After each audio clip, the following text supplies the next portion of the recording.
Good morning बच्चों। कल NEET 2025 का जो पेपर हुआ था उसको डिस्कस कर रहे हैं। तो फिजिक्स का पार्ट डिस्कस करते हैं। पहले फर्स्ट क्वेश्चन देखते हैं। तो इसमें अब दे रखा है पैरेलल प्लेट कैपेसिटर है, इसकी प्लेट सर्कुलर है और इस कैपेसिटर को चार्ज किया जा रहा है। ऐसे चार्ज कर रहे हैं ताकि उसकी surface charge density constant rate से बढ़ रही है। मतलब कहने का मतलब है कि कैपेसिटर का चार्ज भी कांस्टेंट रेट से बढ़ रहा है। पता है कि कैपेसिटर का चार्ज चेंज होगा तो उसके कारण डिस्प्लेसमेंट करंट प्रोड्यूस होगी और उसके कारण इंड्यूस मैग्नेटिक फील्ड भी प्रोड्यूस होगा। तो उसके बारे में करेक्ट ऑप्शन कौन सा है वो सिलेक्ट करना है। तो चलो, जगह कम है तो डायग्राम अगले पेज पर बनाए थे। तो ये पैरेलल प्लेट कैपेसिटर है जिसकी प्लेट सर्कुलर है। चलो, हर एक प्लेट की रेडियस कैपिटल आर मान लेते हैं। इसकी surface charge density plus sigma और इसकी माइनस सिग्मा। अब दे रखा है कि कैपेसिटर को चार्ज कर रहे हैं और क्वेश्चन दे रखा है कि इसकी surface charge density constant rate से बढ़ रही है। मतलब कैपेसिटर का चार्ज भी कांस्टेंट रेट से बढ़ रहा है। मतलब कहने का मतलब है कि कैपेसिटर में rate of charge flow constant है। मतलब इसमें बहने वाली करंट या कंडक्शन करंट भी कांस्टेंट है। तो हमको पता है कि इस बार कैपेसिटर को चार्ज किया जा रहा है। तो पता है कि चार्ज करने के ड्यूरिंग कैपेसिटर का चार्ज टाइम के साथ चेंज करेगा। तो इन प्लेट्स के बीच जो इलेक्ट्रिक फील्ड है वो भी टाइम के साथ चेंज करेगा। और इलेक्ट्रोमैग्नेटिक वेव में पढ़ा होगा कि कभी भी इलेक्ट्रिक फील्ड टाइम के साथ चेंज करे तो पूरे रीजन में, मतलब अंदर बाहर पूरे रीजन में ऐसा सर्कुलर मैग्नेटिक फील्ड जनरेट हो जाता है जिसको इंड्यूस मैग्नेटिक फील्ड बोलते हैं। और ये पता होगा कि इंड्यूस मैग्नेटिक फील्ड जो है वो प्लेटों के बीच वाले पार्ट में भी होता है और प्लेटों के बाहर वाले पार्ट में भी होता है। मतलब ये इंड्यूस मैग्नेटिक फील्ड है वो सब जगह एग्जिस्ट करेगा। बस हमको देखना है कि इंड्यूस मैग्नेटिक फील्ड की वैल्यू कितनी होगी और ये जो भी इंड्यूस मैग्नेटिक फील्ड है वो रेडियल सेंटर से रेडियल डिस्टेंस आर के साथ किस टाइप चेंज करेगा, इसका ग्राफ बनाना है। ग्राफ बना दिया तो उसके बाद सारी चीज़ें पता चल जाएंगी। तो बस हमको देखना है कि इंड्यूस मैग्नेटिक फील्ड की वैल्यू कितनी होगी वो देखना है। तो उसको एक तो डिटेल तरीके से कर सकते हैं, जैसा तुम्हारी एनसीईआरटी बुक में दे रखा है। डिटेल तरीके से कर सकते हैं। पहले डिस्प्लेसमेंट करंट का एक्सप्रेशन निकालो, epsilon naught D phi electrical by dt से डिस्प्लेसमेंट करंट निकालो। और उसके बाद इंड्यूस मैग्नेटिक फील्ड के लिए एम्पियर का लॉ लगा दो, integration B dot D L equal to mu naught into I enclose. तो बस उससे इंड्यूस मैग्नेटिक फील्ड आ तो जाएगा लेकिन बहुत लेंदी हो जाएगा। तो इसको करने का फास्ट तरीका भी क्लास में बताया था, हम दोनों बताते हैं। डिटेल ही बताया था लेकिन इसको करने का फास्ट तरीका हमने बताया था।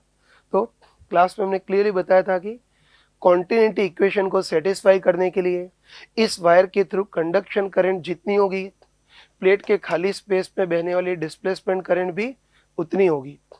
है तो कॉन्टिन्यूटी इक्वेशन को सेटिस्फाई करने के लिए बताओ, इस वायर में बहने वाली कंडक्शन करंट आई जितनी कांस्टेंट है तो प्लेट के खाली स्पेस पे बहने वाली डिस्प्लेसमेंट करंट भी बिल्कुल आई जितनी कांस्टेंट होगी।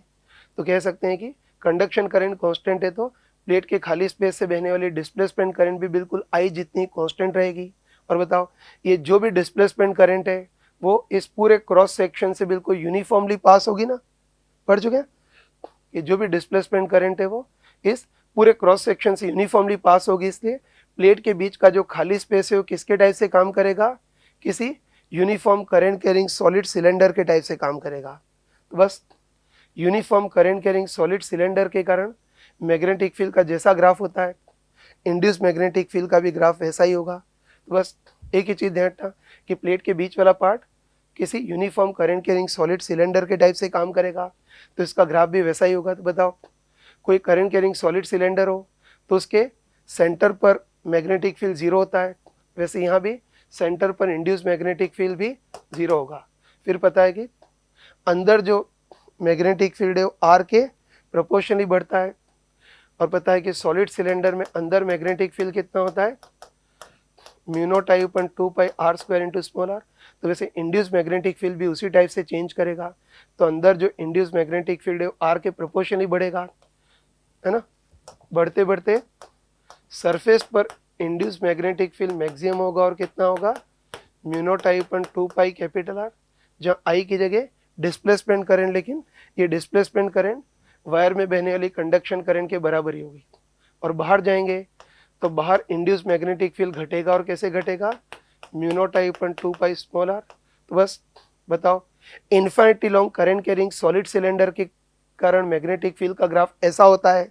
तो प्लेट्स के बीच है ना, प्लेट्स के बीच जो इंड्यूस मैग्नेटिक फील्ड है उसका भी ग्राफ ऐसा ही होगा। तो साफ साफ दिख रहा है कि सॉलिड सिलेंडर के सिमिलर है ना, सॉलिड सिलेंडर के सिमिलर इंड्यूस मैग्नेटिक फील्ड भी मैक्सिमम कहाँ होगा, सरफेस पर। मतलब इधर इंड्यूस मैग्नेटिक फील्ड मैक्सिमम होगा, और कितना होगा, mu naught I upon 2 pi capital R ये होगा। बस आंसर कौन सा रहेगा, फर्स्ट आंसर सही है कि इंड्यूस मैग्नेटिक फील्ड सब जगह प्रोड्यूस होगा, और इंड्यूस मैग्नेटिक फील्ड मैक्सिमम कहाँ होगा, बिल्कुल सरफेस पर इंड्यूस मैग्नेटिक फील्ड मैक्सिमम होगा। तो एनसीईआरटी बुक में भी दे रखा है ये क्वेश्चन एग्जाम्पल की फॉर्म में, और हम भी क्लास में कराते हैं। तो इतना एक्सप्लेन किया, बाकी जिसने ढंग से पढ़ रखा उसने तो देखते ही टिक कर दिया होगा। चलो बच्चों सेकेंड क्वेश्चन देखते हैं।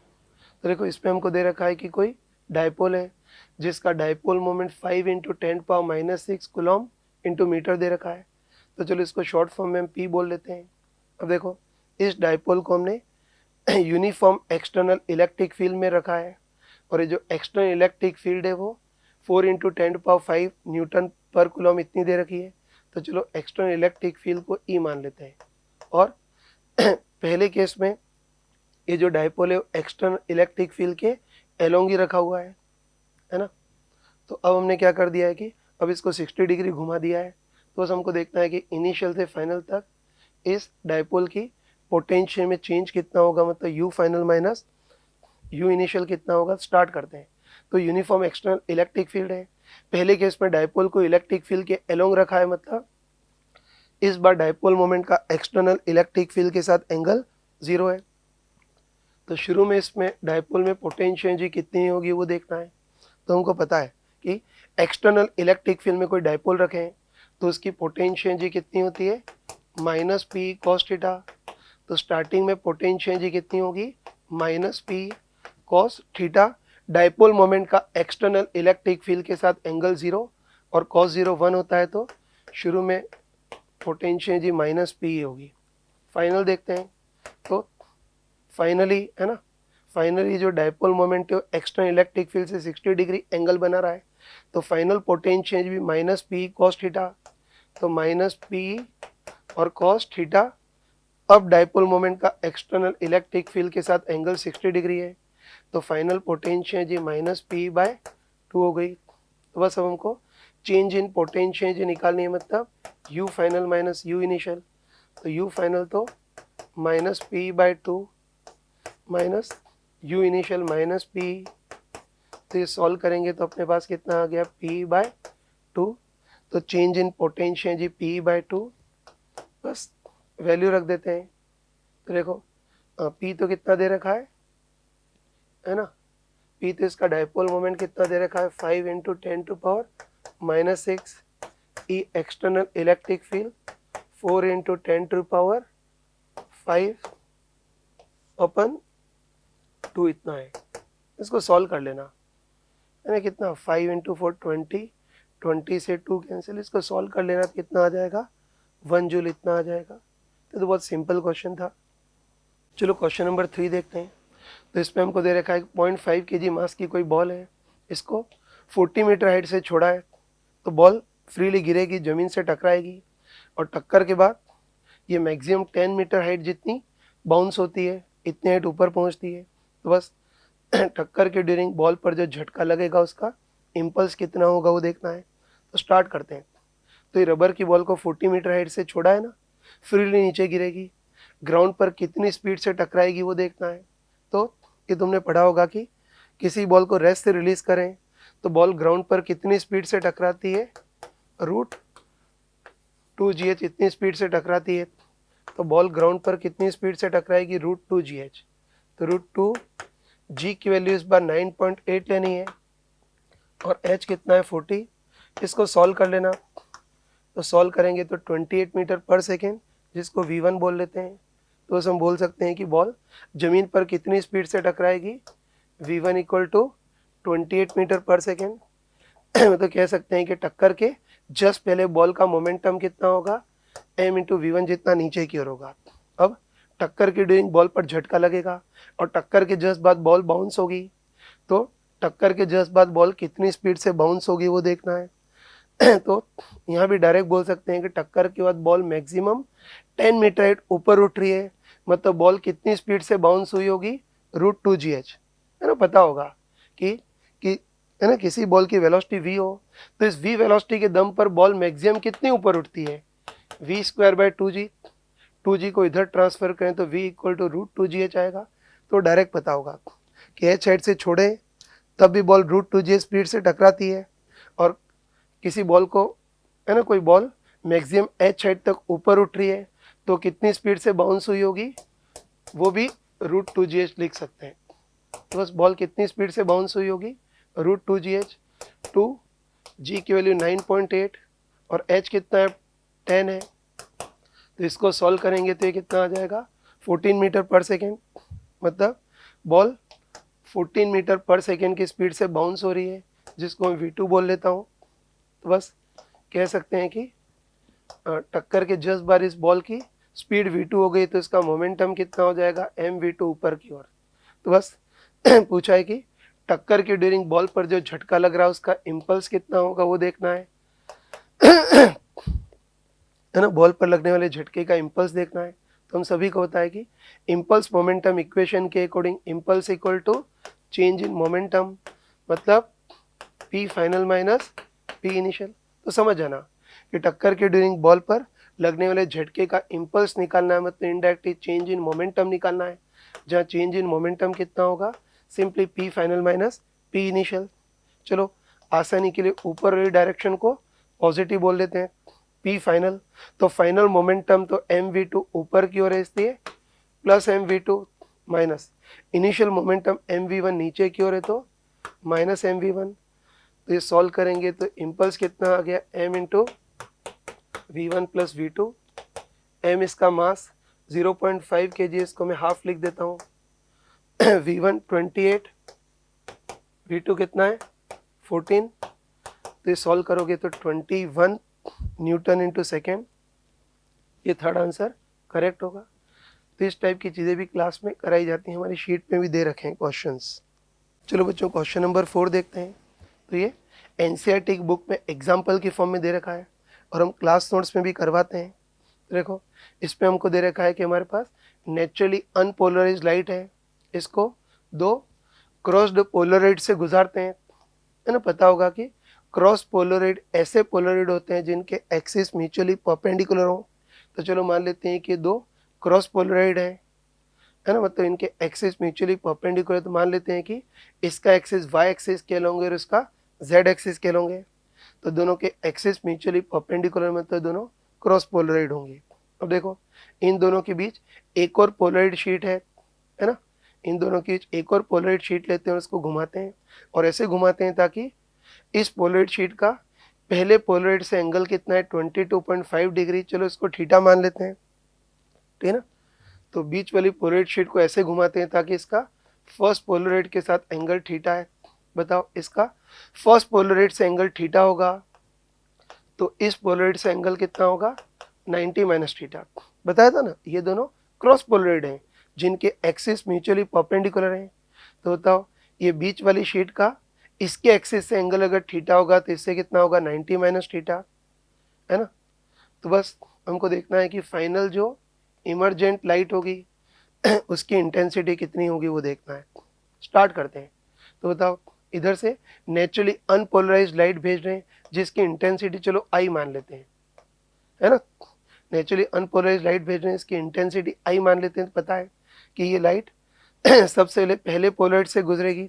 पता है कि पहले पोलराइड से गुजरने के बाद ये अनपोलराइज्ड लाइट जो है वो पोलराइज्ड लाइट में तो कन्वर्ट हो जाएगी, लेकिन नुकसान ये होगा कि इंटेंसिटी आधी हो जाएगी। क्लास में पढ़ा होगा कि अनपोलराइज्ड लाइट को इस पोलराइड से गुजारे तो लाइट पोलराइज तो हो जाएगी लेकिन इंटेंसिटी आधी हो जाएगी। तो पहले इंटेंसिटी आई थी तो अब इंटेंसिटी कितनी हो जाएगी I/2। और क्वेश्चन दे रखा है कि पहले पोलराइड से गुजरने के बाद लाइट की जो इंटेंसिटी होगी उसको क्या बोलना है I0। तो बताओ पहले पोलराइड से गुजरने के बाद लाइट की इंटेंसिटी I/2 हो जाएगी, इसको हमको I0 बोलना है। अब बताओ लाइट पोलराइज तो हो गई है ना, लाइट पोलराइज तो हो गई लेकिन अब इसको इस दूसरे पोलराइड से गुजरा है। तो बस हमको पता है कि इस दूसरे पोलराइड का इसके एक्सिस के साथ एंगल थीटा है, तो इससे गुजरने के बाद intensity cos square theta times हो जाएगी, मतलब है ना, इस एंटर करने वाली लाइट की इंटेंसिटी आई नॉट है, तो इस पोलराइड से गुजरने के बाद इंटेंसिटी कितनी हो जाएगी, आई नॉट कॉस स्क्वायर थीटा हो जाएगी। फिर ये लाइट इस पोलराइड से गुजरेगी, तो इस पोलराइड का, है ना, इस पोलराइड के एक्सिस का एंगल कितना है, 90 माइनस थीटा है तो इससे गुजरने के बाद इंटेंसिटी और कितनी हो जाएगी, कॉस स्क्वायर थीटा की जगह 90 माइनस थीटा टाइम्स और हो जाएगी। तो बताओ, है ना, इमर्जेंट लाइट की इंटेंसिटी देख सकते हो ना, तो बताओ लाइट की intensity I not cos square theta तो पहले से ही थी, लेकिन इस पोलराइड से गुजरने की और इंटेंसिटी और कितने टाइम्स हो जाएगी, cos square 90 minus theta times और हो जाएगी। तो बस हम बोल सकते हैं कि जो फाइनल इमर्जेंट रे उसकी इंटेंसिटी इतनी होगी।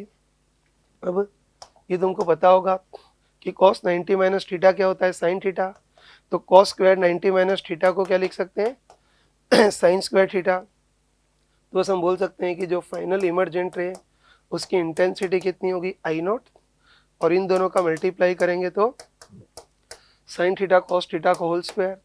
और पता होगा कि इसको साइन 2 थीटा में कन्वर्ट कर सकते हैं ना, तो तुमने पढ़ा होगा कि साइन 2 थीटा कितना होता है, 2 साइन थीटा कॉस थीटा, 2 को उधर ट्रांसफर करें तो sine theta cos theta equal to कितना आ गया, साइन 2 थीटा बाई 2।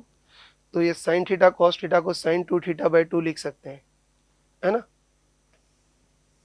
लिख देता हूँ, साइन थीटा कॉस थीटा को हम क्या लिख सकते हैं, साइन 2 थीटा बाई 2, और इसका स्क्वायर करेंगे तो बताओ इस फाइनल लाइट की इंटेंसिटी कितनी हो जाएगी, आई नॉट अपन ये 2 स्क्वायर कितना हो गया 4, इसको बाहर ही ले लेता हूँ, और आगे कितना हो गया साइन स्क्वायर 2 थीटा इतना हो गया। बस लास्ट में थीटा की वैल्यू रखते हैं 22.5। बताओ थीटा की वैल्यू 22.5 रखेंगे तो 2 थीटा कितना हो जाएगा 45। तो फाइनल लाइट की इंटेंसिटी कितनी हो जाएगी, आई नॉट बाय 4 को तो मुंह माया से बाहर ही रखते हैं, और साइन 45 1/√2, तो इसका स्क्वायर करेंगे तो 1/2 आ जाएगा, तो आई नॉट बाय 8। तो फाइनल जो इमर्जेंट लाइट है उसकी इंटेंसिटी आई नॉट बाय 8 होगी। चलो बच्चों 5th क्वेश्चन देखना। तो इसमें हमको दे रखा है कि दो गाड़ियां हैं जिनकी इनिशियल काइनेटिक है जी 100 जूल और 225 जूल है। अब हम क्या करें कि ब्रेक लगा रहे हैं, है ना, ब्रेक लगाएंगे तो ऑब्वियसली रेजिस्टिव फोर्स लगेगा और उसके कारण गाड़ी स्लो डाउन होगी और रुक जाएगी। तो हमको दे रखा है कि पहली गाड़ी रुकने तक 100 मीटर डिस्टेंस ट्रैवल कर रही है और दूसरी गाड़ी रुकने तक 1500 मीटर डिस्टेंस ट्रैवल कर रही है। तो बस जो ब्रेक लगा है उसके कारण दोनों गाड़ियों पर जो रेजिस्टिव फोर्स लगेगा उसका रेशो क्या होगा वो देखना है। मतलब इनडायरेक्टली हमको देखना है कि गाड़ी की इनिशियल काइनेटिक है जी और रुकने तक इसका जो डिस्प्लेसमेंट होगा उसमें रिलेशन क्या होगा वो देखना है। तो दोनों गाड़ियों के लिए एक साथ सॉल्व करते हैं, जनरली सॉल्व करते हैं। तो ये मान लेते हैं कोई गाड़ी है, इसकी इनिशियल काइनेटिक है जी को मैं के ही बोल लेता हूँ। अब ड्राइवर ब्रेक लगा रहा है, ब्रेक लगा रहा है तो रेजिस्टिव फोर्स लगा रहा है, और चलो रेजिस्टिव फोर्स एफ मान लेते हैं, और दिया तो नहीं है लेकिन इनकी भावना है कि जो रेजिस्टिव फोर्स है वो कांस्टेंट है। तो रेजिस्टिव फोर्स के कारण क्या होगा, इसकी वेलोसिटी घटेगी और कुछ टाइम के बाद इसकी वेलोसिटी 0 हो जाएगी, तो गाड़ी परमानेंटली रुक जाएगी। और चलो मान लेते हैं कि रुकने तक गाड़ी का डिस्प्लेसमेंट x है तो बस हमको देखना है कि इसकी इनिशियल काइनेटिक है जी और रुकने तक इसका जो डिस्प्लेसमेंट x उनमें क्या रिलेशन होगा वो देखना है। तो पता है कि रेजिस्टिव फोर्स कांस्टेंट है तो इसका रिटार्डेशन भी कांस्टेंट होगा। तो श्रद्धा हो तो तुम थर्ड इक्वेशन मोशन भी लगा सकते हो या चाहो तो वर्क एनर्जी थ्योरम भी लगा सकते हो। पता है कि दोनों का मतलब सेम ही होता है। तो चलो थोड़ी पेन की इंक बचाने के लिए बेसिक वर्क एनर्जी थ्योरम लगा देते हैं ना। तो बताओ इसको इनिशियल और इसको फाइनल, इनिशियल से फाइनल के बीच बेसिक वर्क एनर्जी थ्योरम लगाते हैं। तो बेसिक वर्क एनर्जी थ्योरम के अकॉर्डिंग इनिशियल से फाइनल तक इस गाड़ी पर लगने वाले सारे फोर्सेस का total work done equal to increase in kinetic energy. तो बताओ वर्क डन किसका होगा, केवल रेजिस्टिव फोर्स का होगा, और तो रेजिस्टिव फोर्स जो है वो मोशन के अपोजिंग है, इससे इसका वर्क डन नेगेटिव तो होगा।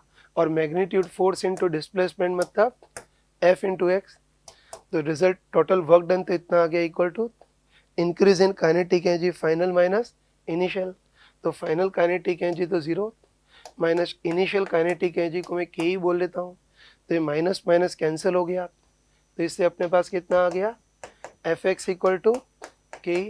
हमको रेजिस्टिव फोर्स का रेशियो निकालना है, एक्स को इधर ट्रांसफर कर लेते हैं, एक्स को इधर ट्रांसफर करेंगे तो एफ इक्वल टू कितना आ गया के ई बाय एक्स, मतलब बोल सकते हैं कि जो रेजिस्टिव फोर्स है वो के ई बाय एक्स होगा।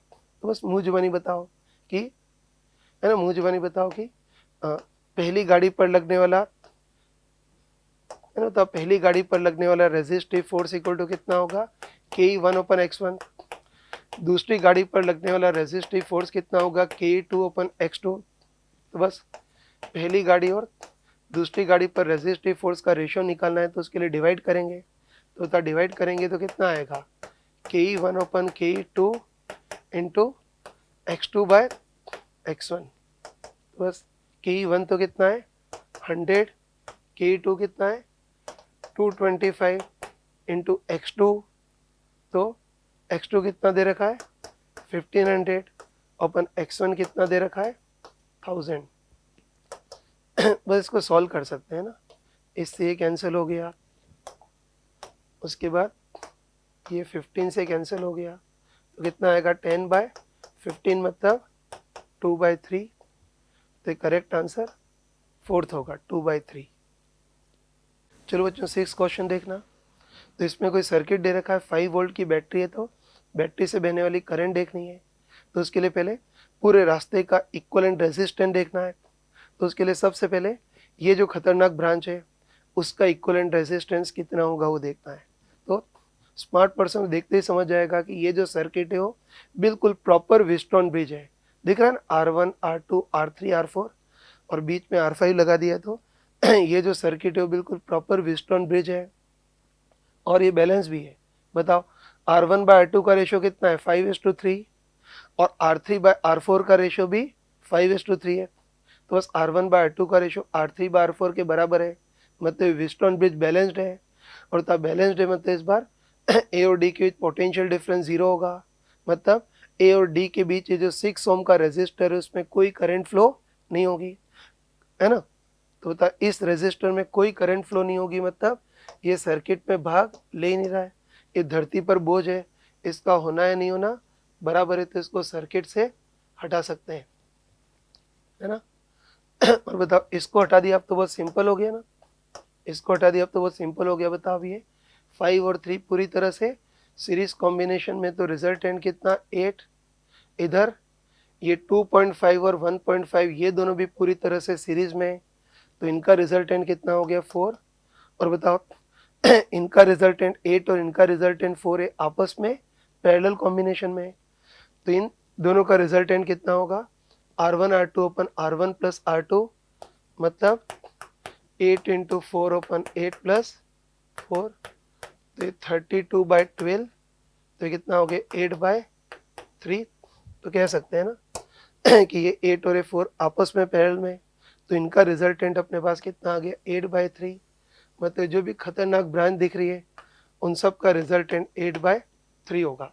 अब बताओ इनके रिजल्टेंट 8/3 के साथ ये 1/3, ये 1.5 और 5.5 सब सीरीज में है, तो हम बोल सकते हैं कि पूरे रास्ते का इक्विवेलेंट रेजिस्टेंस कितना हो गया, ये 8/3 प्लस ये कितना है 1/3 प्लस ये कितना है 1.5 और ये 5.5 तो इक्विवेलेंट रेजिस्टेंस 8/3 प्लस 1/3 9/3, जिसको हम 3 बोल सकते हैं, और इन दोनों का एडिशन कितना हो गया 7, तो इक्विवेलेंट रेजिस्टेंस 10 ओम। बस इक्विवेलेंट रेजिस्टेंस 10 ओम आ गया, तो बैटरी से बहने वाली करंट देखनी है, तो बैटरी से बहने वाली करंट कितनी होगी, रास्ते का नेट ईएमएफ अपन रास्ते का टोटल रेजिस्टेंस, रास्ते का नेट ईएमएफ तो 5, रास्ते का टोटल रेजिस्टेंस 10, तो 0.5 एम्पियर, बैटरी से बहने वाली करंट इतनी होगी। चलो क्वेश्चन नंबर 7 देखते हैं। तो इसमें हमको दे रखा है कि इधर कोई गर्म फर्नेस है, मतलब कोई गर्म जंक्शन है जिसका टेम्परेचर कुछ भी करके 3T इतना मेंटेन रखा है, और इधर कोई ठंडा जंक्शन है जिसका टेम्परेचर कुछ भी करके T जितना रखा है, और इन दोनों के बीच हीट ट्रांसफ़र कराने के लिए हमने कंडक्टिंग मेटल की 3 स्लैब रख दी हैं। इन तीनों स्लैब की साइज सेम है, मतलब क्रॉस सेक्शन एरिया और थिकनेस तो सेम है, लेकिन कंडक्टिविटी डिफरेंट है।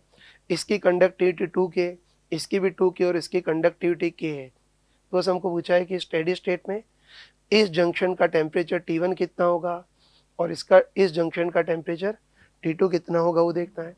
तो कर सकते हैं इसको, है ना। तो बस बताओ, बीच में कंडक्टिंग मेटल की स्लैब रखी है ना, तो द स्लैब रखी है तो हीट फ्लो होगी नेचुरली हाई टेम्पेयर से लो टेम्पेयर की ओर फ्लो होगी, और हीट इन तीनों स्लैब के थ्रू फ्लो होगी। तो ये तीनों स्लैब जो है वो थर्मल रेजिस्टर के टाइप से काम करेंगे। तो एक बार देखते हैं कि इन तीनों के रेजिस्टेंस का रेशो क्या होगा, है ना। फालतू पेन किंग वेस्ट नहीं करते हैं। तो हमको अच्छे बताए कि किसी भी स्लैब का थर्मल रेजिस्टेंस बेसिकली कितना होता है, L/K। तो बताओ, तीनों स्लैब सेम साइज की, मतलब तीनों स्लैब का क्रॉस सेक्शन एरिया भी सेम है, तीनों स्लैब की थिकनेस भी सेम है। तो इस बार जो थर्मल रेजिस्टेंस होगा वो थर्मल कंडक्टिविटी K के इन्वर्सली प्रोपोर्शन होगा। तो बताओ, इसकी कंडक्टिविटी 2K और इसकी K, पहले के कंपैरिजन में दूसरे स्लैब की कंडक्टिविटी आधी है, तो inversely proportionally thermal resistance double होगा। मतलब इसका थर्मल रेजिस्टेंस R है, तो ये भी आइडेंटिकल, इसका भी R होगा, लेकिन इसका थर्मल रेजिस्टेंस 2R होगा। फालतू L/K इतना लिखने की जरूरत नहीं, कह सकते हैं कि इन दोनों का थर्मल रेजिस्टेंस R हो तो इसका थर्मल रेजिस्टेंस डबल होगा, 2R होगा। बस अब हमको देखना है कि दोनों जंक्शन पॉइंट का टेम्परेचर कितना होगा, वो देखना है। ठीक है, इसको करने के 2 तरीके बताए थे। पहले हम सिंपल तरीके से करते हैं। चलो पहले इस जंक्शन को बिल्कुल भूल जाते हैं, ठीक है ना। पहले हमको इस जंक्शन का टेम्परेचर निकालना है। तो बस आराम से बताओ कि इस जंक्शन का टेम्परेचर निकालने के लिए क्या करेंगे, इस जंक्शन पर भी किरचॉफ का फर्स्ट लॉ लगाएंगे, मतलब इस जंक्शन पर भी आने वाली करंट इक्वल टू जाने वाली करंट, है ना। उसके लिए क्या करते हैं, इन दोनों स्लैब को एक सिस्टम मान लेते हैं। तो बस ध्यान रखना कि इस जंक्शन का टेम्परेचर निकालने के लिए क्या करेंगे, सिंपली इस जंक्शन पर आने वाली करंट इक्वल टू जाने वाली करंट, मतलब इस जंक्शन पर I in equal to I out. तो बस बताओ, इस जंक्शन पर आने वाली करंट तो कितनी होगी, temperature difference upon R, high temperature, है ना, initial temperature minus final temperature upon R, ऐसे फ्लो रही है। तो इनिशियल टेम्पेयर का काम तो कौन करेगा, 3T माइनस फाइनल टेम्पेयर का काम T1 ओपन आर, इसका रेजिस्टेंस केवल R है, इक्वल टू जाने वाली करंट। तो जाने वाली करंट भी कितनी होगी, टेम्परेचर डिफरेंस ओपन आर, मतलब initial temperature minus final temperature upon R, ऐसे बह रही है। तो इनिशियल टेम्पेयर का काम तो T1 minus final temperature T upon R, यहाँ और यहाँ के बीच रेजिस्टेंस, तो यहाँ और यहाँ के बीच टोटल रेजिस्टेंस कितना है, 2R प्लस R, मतलब 3R। बस सॉल्व कर लेंगे ना इसको, तो इसको ट्रांसफर करके सॉल्व कर लेना। तो सॉल्व करोगे तो T1 इक्वल 2T आएगा, मतलब इस जंक्शन का टेम्परेचर 2T आ गया। तो लिख देता हूँ मैं कि सॉल्व करने पर T1 इक्वल टू तो 2T आ गया, है ना। अब चलो, अब हमको दूसरे जंक्शन का टेम्परेचर देखना है, तो उसको एक बार कंसिडर करते हैं ना। इसको मिटा रहा हूँ मैं पूरा।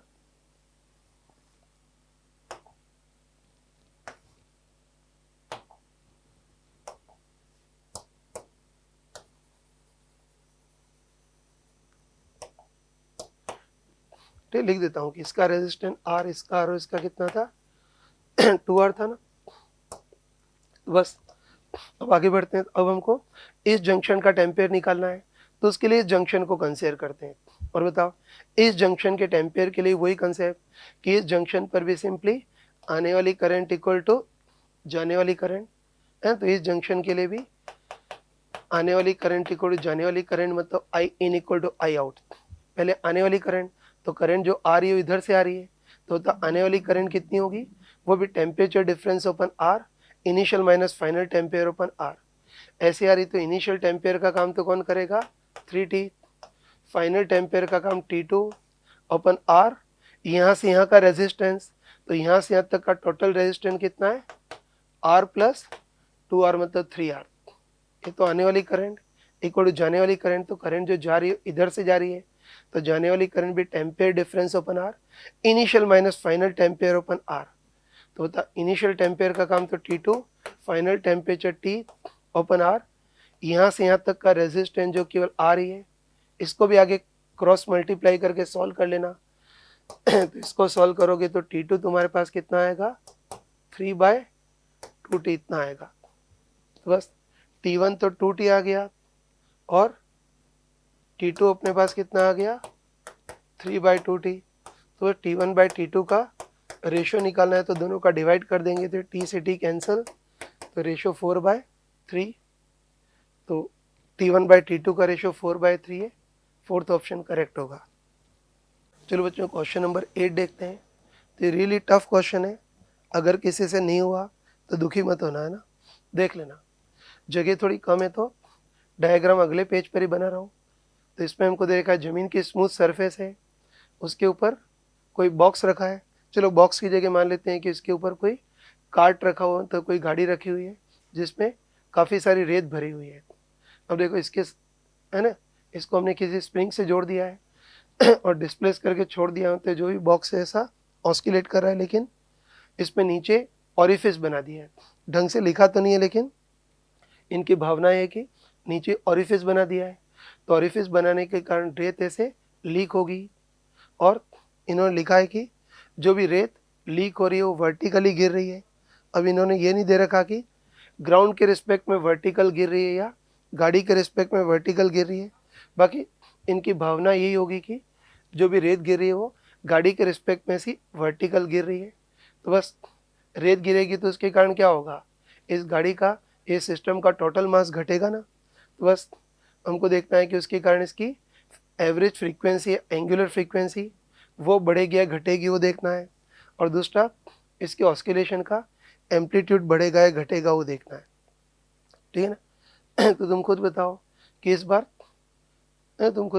बार, इससे रेत निकल रही है ना, रेत निकल रही है मतलब इस बार इस गाड़ी, इस सिस्टम का टोटल मास घटेगा, मतलब मास चेंज होगा। और तुम बताओ कि इस बार मास चेंज हो रहा है मतलब इस बार अपने न्यूटन्स लॉ की equation resultant force equal to mass into acceleration काम नहीं करेगी। तो बताओ इस बार मास चेंज हो रहा है मतलब एक्चुअली तो ये वेरिएबल मास प्रॉब्लम है।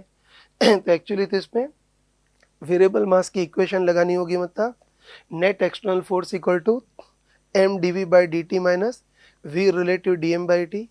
तो एक्चुअली तो हमको वेरिएबल मास की इक्वेशन लगानी होगी, तो उससे क्वेश्चन बहुत कॉम्प्लिकेट हो जाएगा, ठीक है। तो नीट लेवल पर इसको सॉल्व नहीं कर पाएंगे। अगर कोई एग्जैक्ट मेथड सॉल्व करने का ट्राई करे तो पूरे एग्जाम में केवल एक ही क्वेश्चन हो पाएगा उससे, और वो भी गलत होगा। इसलिए हम बहुत ज़्यादा मैथमेटिक्स पे नहीं जाते हैं, बहुत शॉर्ट में ही करते हैं इसको, सुपरफिशियल लेवल पर। तो बस पहले फ्रीक्वेंसी का क्या होगा वो देखना है। तो होता है ऑस्किलेट कर रहा है ना, तो हम रफली बोल सकते हैं कि इसका मोशन सिंपल हार्मोनिक जैसा होगा, और इसकी एंगुलर फ्रीक्वेंसी हम रफली क्या लिख सकते हैं, √k/m लिख सकते हैं।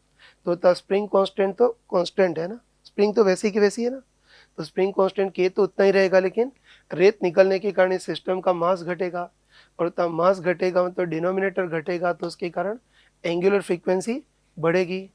तो पक्का है कि टाइम के साथ साथ इसकी एंगुलर फ्रीक्वेंसी तो बढ़ेगी, नहीं तो कंफर्म है कि इसकी फ्रीक्वेंसी तो बढ़ेगी, लेकिन अब इसके एम्पलीट्यूड का क्या होगा वो देखना है। तो एम्पलीट्यूड के बारे में सोचना बहुत मुश्किल है, तो इसको हम दूसरे दृष्टिकोण से देखते हैं।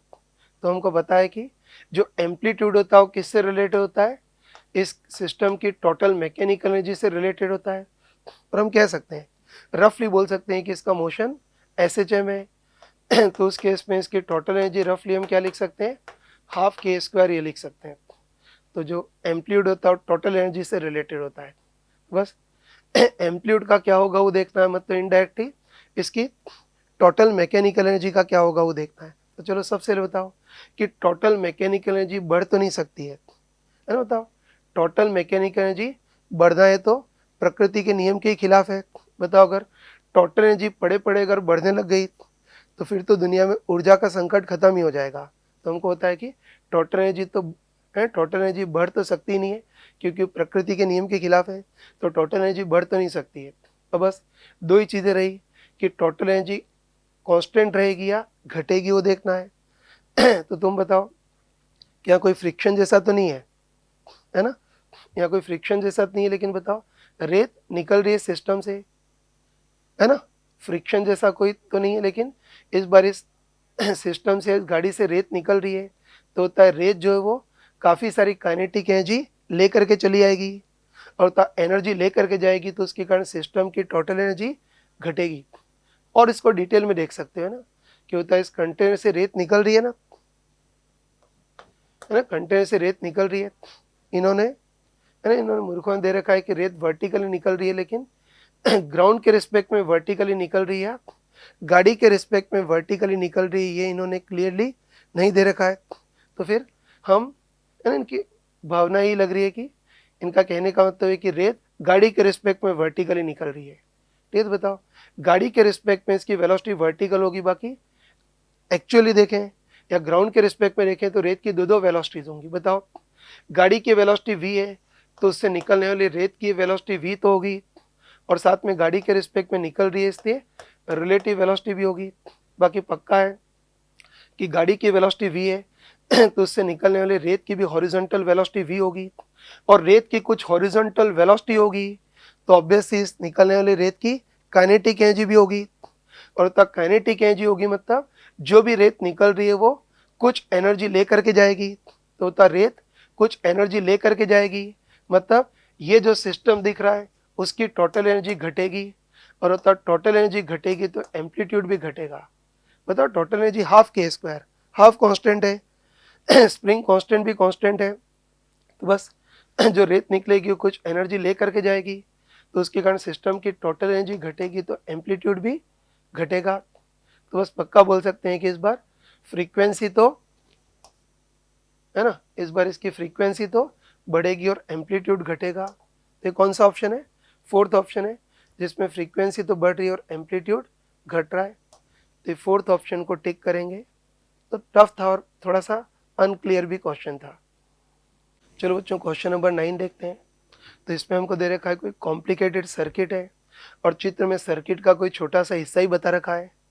तो देखो, ए और बी टर्मिनल के बीच एक तो 1 हेनरी का कोई इंडक्टेंस है, 5 वोल्ट की बैटरी और 2 ओम का रेजिस्टर है, और हमको दे रखा है कि करंट आगे की ओर बह रही है। ठीक है ना, करंट आगे की ओर बह रही है, और दे रखा है कि करंट 1 एम्पियर पर सेकेंड की कांस्टेंट रेट से बढ़ रही है।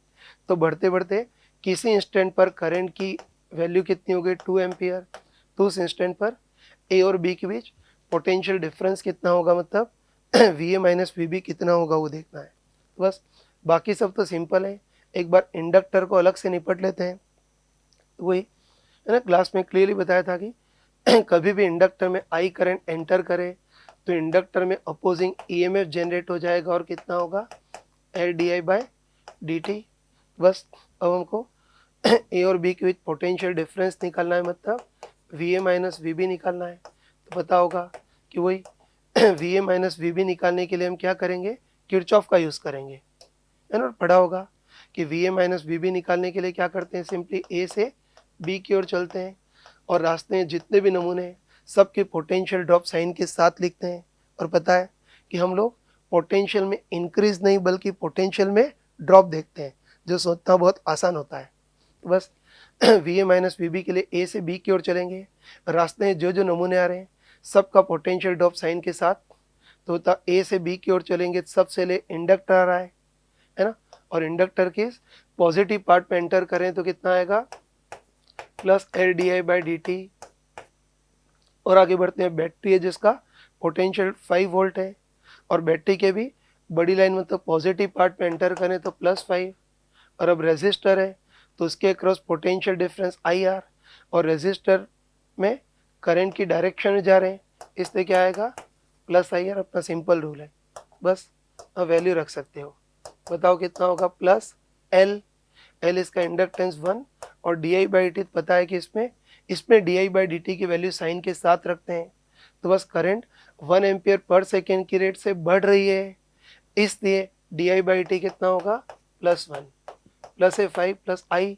तो वैसे करंट चेंज कर रही है, लेकिन इस इंस्टेंट पर करंट कितनी है? 2, और आर भी कितना है? 2। तो इसको सॉल्व करेंगे तो अपने पास कितना आ जाएगा? 10 वोल्ट। तो V A minus V B 10 volt होगा। तो क्लास नोट्स में ही करा रखा, उसमें थोड़ा और कॉम्प्लिकेटेड है, उसमें तो इंडक्टर, रेजिस्टर, बैटरी के साथ साथ कैपेसिटर भी लगा दिया है, तो कर सकते हो तुम इजीली। चलो बच्चों क्वेश्चन नंबर 10 देखते हैं।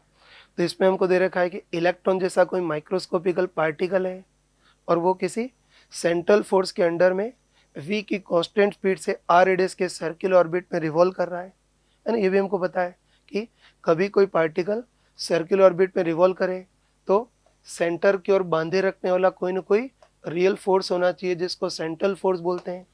और इस बार दे रखा है कि इसको बांधे रखने वाला सेंट्रल फोर्स F जितना कांस्टेंट है और साथ में दे रखा है कि इस पार्टिकल के लिए बोर्स थ्योरी को वैलिड मानना है, मतलब बोर्स क्वांटाइजेशन को वैलिड मानना है। तो बस इसकी ऑर्बिटल स्पीड और ऑर्बिट की रेडियस ये प्रिंसिपल क्वांटम नंबर n पर किस तरह से डिपेंड करेगी वो देखना है। तो बस बताओ, ऑर्बिट की रेडियस और इसकी स्पीड दो वेरिएबल है तो दो इक्वेशन चाहिए। और पता होगा कि बोर्स थ्योरी में दो इक्वेशन बिल्कुल सेट होती हैं, एक तो फोर्स बैलेंस की इक्वेशन और दूसरी इक्वेशन ऐसी है जिसको तो भगवान भी चेंज नहीं कर सकता है, वो होती है एंगुलर मोमेंटम की equation mvr equal to nh/2π। Start करते हैं। तो पहली इक्वेशन तो फोर्स बैलेंस, चलो मुझे बोलने की जरूरत नहीं है कि सिंपली इस घूमते पार्टिकल के रिस्पेक्ट में देखते हो तो रोटेटिंग फ्रेम से देखते हैं। रोटेटिंग फ्रेम से देखने पर पार्टिकल पर कौन कौन से फोर्स फील होंगे, एक तो सेंटर की ओर बांधे रखने वाला है रियल फोर्स जो सेंट्रल फोर्स है, इसकी वैल्यू F जितनी कांस्टेंट है। और दूसरा ये पार्टिकल घूम रहा है तो बाहर की ओर फेंकने वाला सेंट्रीफ्यूगल फोर्स mv²/r।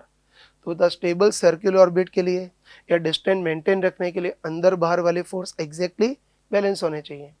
तो बाहर की ओर कितना है mv²/r इक्वल टू अंदर की ओर कितना है F।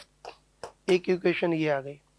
और दूसरी इक्वेशन तो पता है कि इस बार बोर्स क्वांटाइजेशन को वैलिड मानना है। बोर्स क्वांटाइजेशन शब्द सुनते आना चाहिए कि दूसरी इक्वेशन एंगुलर मोमेंटम की इक्वेशन। तो पता है कि बोर्स क्वांटाइजेशन के अकॉर्डिंग सेंटर के अबाउट घूम रहे पार्टिकल का एंगुलर मोमेंटम कितना होगा mvr इक्वल टू nh/2π। तो बस v और r दो वेरिएबल है और दो इक्वेशन है, सॉल्व कर सकती हो। पूरा एक्सप्रेशन नहीं निकालना, हमको केवल n की कितनी पावर पे डिपेंड करें वही देखना है। तो चलो पहले हमको v देखना है, r को हटाना है, तो उसके लिए क्या करते हैं, दोनों का मल्टीप्लाई करते हैं, है ना। तो बताओ दोनों का मल्टीप्लाई करेंगे तो r से r कैंसिल हो जाएगा, v² इंटू v कितना हो गया v³ प्रोपोर्शनल टू इधर कितना बचेगा n, बाकी सब तो कांस्टेंट है ना। तो तब v³ proportional to n, cube को उधर ट्रांसफर करेंगे तो v प्रोपोर्शनल टू n की पावर 1/3। तो इसकी जो ऑर्बिटल स्पीड होगी वो तो n की पावर 1/3 पे डिपेंड करेगी, है ना। अब इसकी ऑर्बिट की रेडियस देखनी है तो उसके लिए किसी भी एक इक्वेशन का इसका यूज कर लेते हैं। चलो कि इसका एंगुलर मोमेंटम कितना था mvr इक्वल टू nh/2π। और अभी देख लिया कि इस बार इसकी जो स्पीड है वो किस पे डिपेंड कर रही है n की पावर 1/3 पर। तो बस m h ये सब तो कांस्टेंट है ना, तो बस हम लिख सकते हैं कि स्पीड की जगह क्या लिख सकते हैं n की पावर 1/3 इंटू r, ये प्रोपोर्शनल टू n है। n की पावर 1/3 को उधर ट्रांसफर करेंगे तो अपने पास r प्रोपोर्शनल टू n की पावर 1/3 कितना हो जाएगा n की पावर 2/3। तो फर्स्ट ऑप्शन सही होगा कि ऑर्बिट की रेडियस तो n की पावर 2/3 और इसकी स्पीड n की पावर 1/3 पे डिपेंड करेगी। तो इसको कर सकती हो तुम। चलो बच्चों क्वेश्चन नंबर 11 देखते हैं। तो इसमें हमको दे रखा है कोई पार्टिकल x एक्सिस के अलोंग स्ट्रेट लाइन में मूव कर रहा है और उसके पोजीशन और टाइम में रिलेशन हमको t equal to x² plus x दे रखा है। तो बस हमको देखना है कि इस पार्टिकल का एक्सेलरेशन कितना होगा, है ना। हमारी शीट का ही क्वेश्चन है सीधा, तो है ना पार्टिकल का एक्सेलरेशन कितना होगा वो देखना है। तो मेथड तो सभी को पता होगा कि बस एक्सेलरेशन निकालने के लिए वही घिसा पीटा तरीका यार कि टाइम के रिस्पेक्ट में एक बार डिफरेंशिएशन करेंगे तो वेलोसिटी और वेलोसिटी का एक बार और डिफरेंशिएशन करेंगे तो एक्सेलरेशन। स्टार्ट करते हैं। तो चलो हमको दे रखा है कि इसकी पोजीशन और टाइम में relation t equal to x² plus x दे रखा है ना, तो डिफरेंशिएशन करने पर वेलोसिटी आएगी। लेकिन इंपॉर्टेंट चीज़ ये देखना कि होता हर बार तो x को t की फॉर्म में दिया होता है, लेकिन इस बार उल्टा t को x की फॉर्म में दे रखा है। तो होता है इस बार dx/dt की कंपैरिजन में dt/dx निकालना ज़्यादा आसान है, तो हम dt/dx निकालेंगे, है ना। ये स्मार्टनेस है कि x को t की फॉर्म में नहीं बल्कि टी को एक्स की फॉर्म में दे रखा है, तो इस बार dx बाई dt निकालने की जगह उल्टा हम dt बाई dx निकालेंगे। तो dt बाई dx के लिए इसका x के रिस्पेक्ट में डिफ्रेंसिएशन करना है, तो एक्स स्क्वायर का डिफ्रेंसिएशन तो 2x प्लस एक्स का 1 तो dt बाई dx इतना आ गया, dt बाई dx इतना आ गया। तो हमको वेलोसिटी देखनी है, तो हमको होता है कि वेलोसिटी तो क्या होती है dx बाई dt, तो बताओ dt by dx 2x plus 1 है, तो dx बाई dt इसका उल्टा हो जाएगा, मतलब 1/2x प्लस 1 हो जाएगा, जिसको हम 2x प्लस 1 की पावर -1 भी लिख सकते हैं। बस एक बार डिफ्रेंसिएशन करके वेलोसिटी निकाल ली, अब वेलोसिटी का एक बार और डिफ्रेंसिएशन करके, है ना, वेलोसिटी का एक बार और डिफ्रेंसिएशन करके एक्सेलरेशन निकाल सकते हैं। तो हमको पता है कि इस बार वेलोसिटी t नहीं x की फॉर्म में दे रखी है, तो इस बार एक्सेलरेशन के लिए हम क्या यूज़ करेंगे, v dv बाई dx। तो इस बार एक्सेलरेशन कितना होगा, v dv बाई dx। तो बताओ v की जगह तो ये उतर कर क्या जाएगा, तो v की जगह तो 1/2x प्लस 1 ही आ जाएगा, इंटू dv बाई dx करना है, dv बाई dx करना है मतलब इसका x के रिस्पेक्ट में डिफ्रेंसिएशन करना है। तो बस, है ना, इसका x के रिस्पेक्ट में डिफ्रेंसिएशन कैसे करेंगे, वही अपना चेन रूल, पहले पूरे का डिफ्रेंसिएशन इंटू अंदर वाले का एक बार और, पहले पूरे का डिफ्रेंसिएशन। तो बताओ 1/x का डिफ्रेंसिएशन क्या होता है, -1/x², तो 1/2x प्लस 1 का डिफ्रेंसिएशन कितना हो जाएगा, -1/2x प्लस 1 का स्क्वायर। तो पूरे का डिफ्रेंसिएशन तो इतना हो गया, इंटू अंदर वाले का एक बार और करेंगे, तो 2x का डिफ्रेंसिएशन 2 और 1 कांस्टेंट है और अकेला है, तो डिफ्रेंसिएशन 0। तो बस इसको सॉल्व करेंगे तो अपने पास एक्सेलरेशन आ जाएगा, कितना आएगा, -2, और इन दोनों का मल्टीप्लाई करेंगे तो 2x प्लस 1 की क्यूब, तो एक्सेलरेशन इतना होगा। ये फोर्थ आंसर करेक्ट है। चलो बच्चों क्वेश्चन नंबर 12 इसको देखते हैं। जगह कम है तो अगले पेज पर इसको सॉल्व कर रहा हूँ। तो हमको दे रखा है कि किसी रीजन में क्रॉस डायरेक्शन का यूनिफॉर्म मैग्नेटिक फील्ड है और इस मैग्नेटिक फील्ड के अंडर में कोई इलेक्ट्रॉन है जो कि v की कांस्टेंट स्पीड से सर्कुलर ऑर्बिट में रिवॉल्व कर रहा है, जहाँ सर्कुलर ऑर्बिट की रेडियस r मान लेते हैं। अब क्वेश्चन दे रखा है कि ये जो मैग्नेटिक फील्ड है वो ऑर्बिट की सरफेस को काटेगा, मतलब मैग्नेटिक फील्ड के कारण सर्कुलर ऑर्बिट से फ्लक्स गुजरेगा, और क्वेश्चन दे रखा है कि इस सर्कुलर ऑर्बिट से गुजरने वाला flux n into H by E है, जहाँ n प्रिंसिपल क्वांटम नंबर है। बस पूछा है कि इस घूमते इलेक्ट्रॉन का मैग्नेटिक मोमेंट का एक्सप्रेशन क्या बनेगा, वो देखना है। स्टार्ट करते हैं ना। तो क्रॉस डायरेक्शन का यूनिफॉर्म मैग्नेटिक फील्ड है और उसमें कोई इलेक्ट्रॉन v की कांस्टेंट स्पीड से सर्कुलर पाथ में रिवॉल्व कर रहा है, तो इसके सर्कुलर पाथ की रेडियस हमको पता है ना, हमको डायरेक्ट पता है कि मैग्नेटिक फील्ड में कभी भी इलेक्ट्रॉन सर्कुलर ऑर्बिट में रिवॉल्व कर रहा हो तो इसके सर्कुलर पाथ की रेडियस कितनी होती है, simply mv by qb। q की जगह इलेक्ट्रॉन है तो q की जगह e लिख सकते हैं। तो एक इक्वेशन तो ये आ गई, इसके सर्कुलर पाथ की रेडियस तो mv बाय qb आ गई। दूसरा है ना, दूसरा हमको देखना है कि बताइए जो मैग्नेटिक फील्ड है वो ऑर्बिट की सरफेस को काटेगा तो फ्लक्स भी गुजरेगा, तो इस ऑर्बिट से गुजरने वाला फ्लक्स देखना है, दिख रहा होगा कि मैग्नेटिक फील्ड ऑर्बिट की सरफेस को परपेंडिकुलर ही काट रहा है, इसलिए इस बार ऑर्बिट से गुजरने वाला magnetic flux simply b into ए। तो मैग्नेटिक फील्ड तो b और a ऑर्बिट से एनक्लोज एरिया कितना हो गया पाई r स्क्वायर, और हमको दे रखा है कि ऑर्बिट से गुजरने वाला फ्लक्स कितना है n into H by E है। ये अपने पास सेकेंड इक्वेशन आ गई। बस अब हमको देखना है कि इस इलेक्ट्रॉन का मैग्नेटिक मोमेंट कितना होगा वो देखना है। तो ये तुमको पता होगा कि इलेक्ट्रॉन घूमता रहा है लेकिन बहुत हाई स्पीड से घूम रहा है, और हमको पता है कि इलेक्ट्रॉन बहुत हाई स्पीड से घूमे तो अभी इलेक्ट्रॉन जो वो एक पार्टिकल के टाइप से नहीं बल्कि एक करंट कैरिंग लूप के टाइप से काम करेगा, है ना। तो तेजी से घूम रहा है तो इलेक्ट्रॉन एक करंट कैरिंग लूप के टाइप से काम करेगा। तो बस पता है कि जैसे किसी करंट कैरिंग लूप का मैग्नेटिक मोमेंट कितना होता है ni है, वैसे ही इस घूमते इलेक्ट्रॉन का भी मैग्नेटिक मोमेंट कितना होगा ni है। बस I की जगह क्या आ जाएगा I इक्वलेंट, है ना। और ये हमने बताया हुआ है कि कभी कोई चार्ज पार्टिकल घूम रहा हो तो उस केस में इक्विवेलेंट करंट का बेस्ट फॉर्मूला क्या होता है, Q बाय T होता है। तो बस इसका मैग्नेटिक मोमेंट निकाल सकते हैं ना, n तो 1, एक ही इलेक्ट्रॉन घूम रहा है तो n तो 1, I की जगह I इक्विवेलेंट आएगा, और पता है कभी चार्ज घूम रहा हो तो I इक्विवेलेंट का सबसे best formula Q by T, तो Q तो इलेक्ट्रॉन का चार्ज E और T इसके रिवॉल्व करने का टाइम पीरियड, तो वो कितना होगा, एक चक्कर में डिस्टेंस ट्रैवल 2 पाई r अपन v, और A इस ऑर्बिट से एनक्लोज एरिया कितना हो गया, पाई r स्क्वायर, पाई से पाई कैंसिल, r से r कैंसिल तो इसका मैग्नेटिक मोमेंट अपने पास कितना आ गया, QV r बाय 2 है ना, लिख देता हूं मैं, ये तो सॉल्व करेंगे तो पाई कैंसिल r के कैंसिल, तो इस इलेक्ट्रॉन का मैग्नेटिक मोमेंट अपने पास कितना आ गया, QV r by 2 magnetic moment इतना आ गया। तो बस मैग्नेटिक मोमेंट को प्रिंसिपल क्वांटम नंबर n की फॉर्म में लिखना है।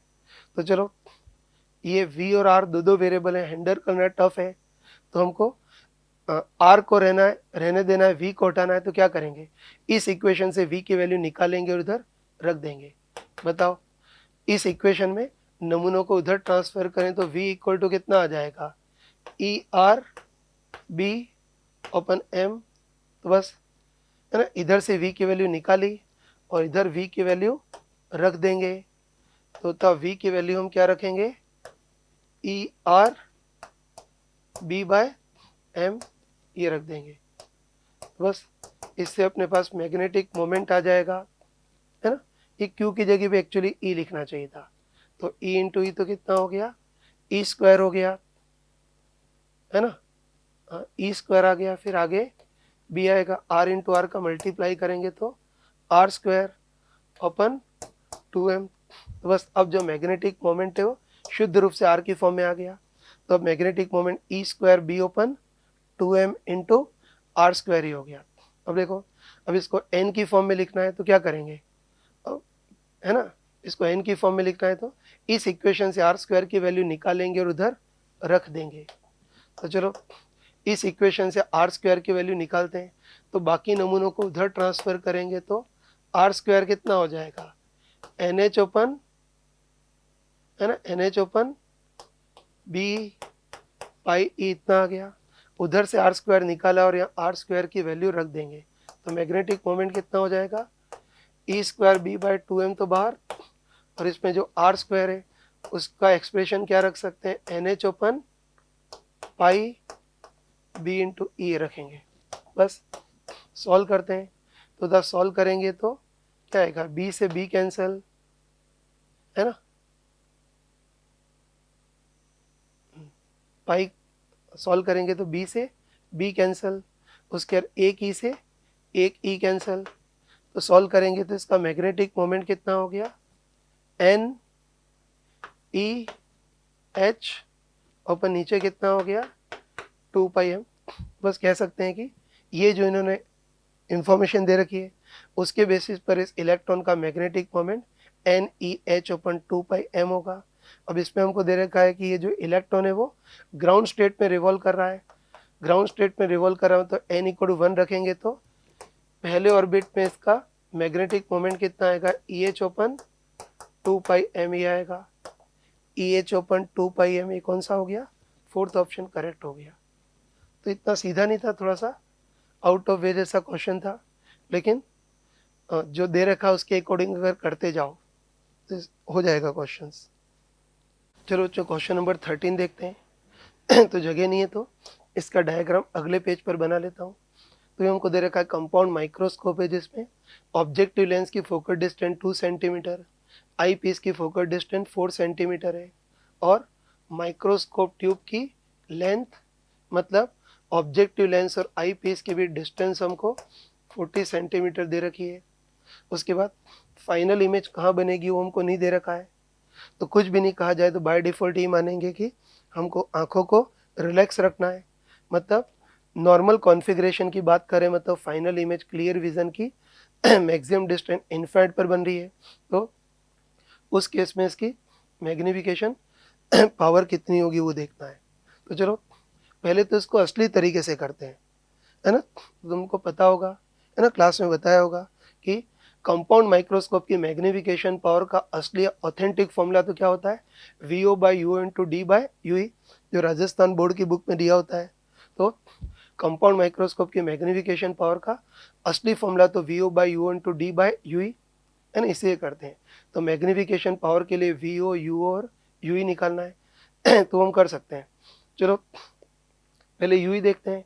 तो तुम बताओ कि नॉर्मल कॉन्फ़िगरेशन है, मतलब फाइनल इमेज क्लियर विजन की मैक्सिमम डिस्टेंस इनफाइनाइट पर बन रही है। तो बताओ फाइनल इमेज इनफाइनाइट पर बन रही है तो उसके लिए जो I1 है वो आई पीस के फोकस पर होना चाहिए, मतलब u equal to f e होना चाहिए, मतलब कितना होना चाहिए 4 सेंटीमीटर। तो बस बताओ ऑब्जेक्टिव लेंस और आई पीस की टोटल डिस्टेंस 40 है, उसमें डिस्टेंस 4 चली गई तो ये डिस्टेंस कितनी बचेगी 36 सेंटीमीटर मतलब VO 36 होगा। बस VO इतना है तो UO कितना होगा वो देखना है। तो बस उसके लिए हम क्या करेंगे, सिंपली ऑब्जेक्टिव लेंस के लिए ऑब्जेक्ट इमेज डिस्टेंस का formula 1/v minus 1/u equal to 1/f 1/v।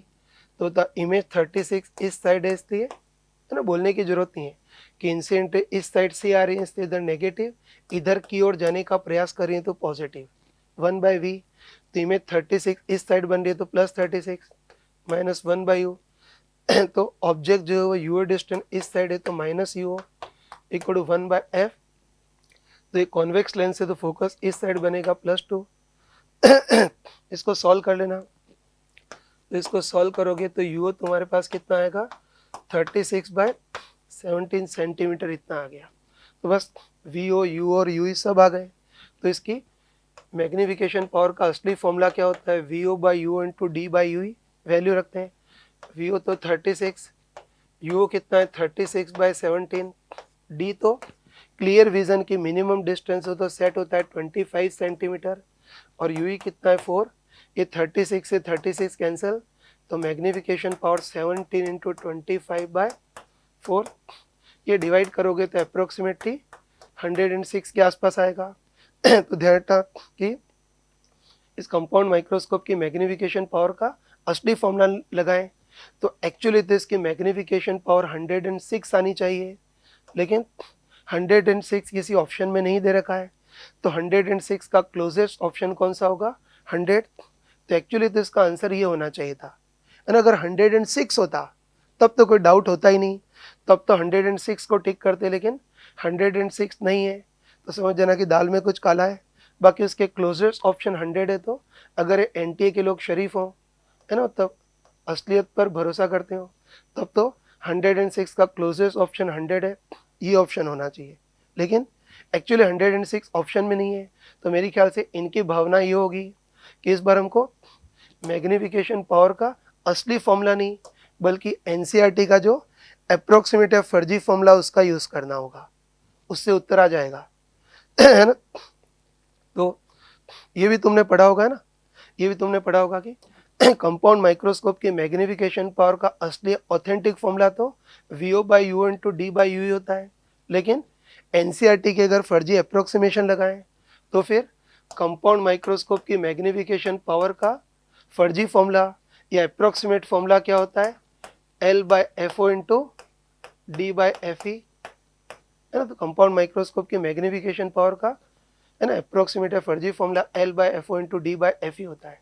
बस L ट्यूब की लेंथ कितनी दे रखी है 40, FO कितना दे रखा है 2 इंटू डी तो सेट होता है 25 अपन FE कितना है 4।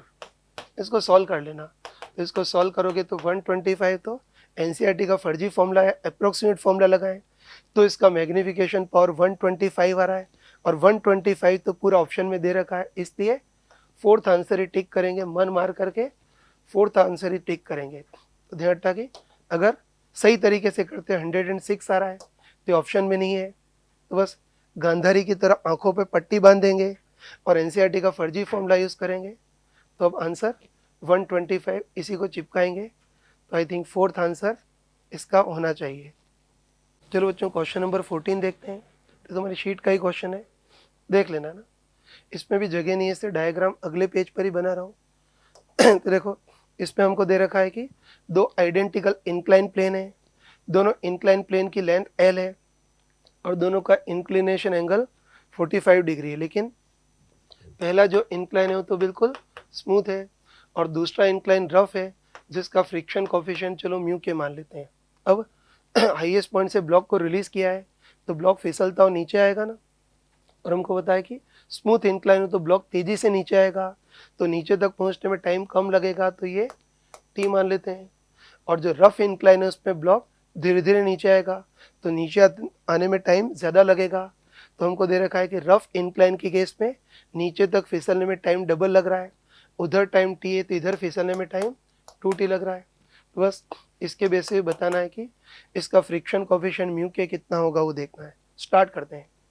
पहले स्मूथ इंक्लाइन का केस लेते हैं तो पहले केस मान लेते हैं कि ब्लॉक स्मूथ इंक्लाइन में फिसल रहा है, तो हमको बताया कि स्मूथ इंक्लाइन पर अगर ब्लॉक फिसल रहा हो तब तो इंक्लाइन के अलोंग फोर्स केवल mg sin थीटा, तो इसके फिसलने का acceleration only g sin theta, मतलब g sin 45।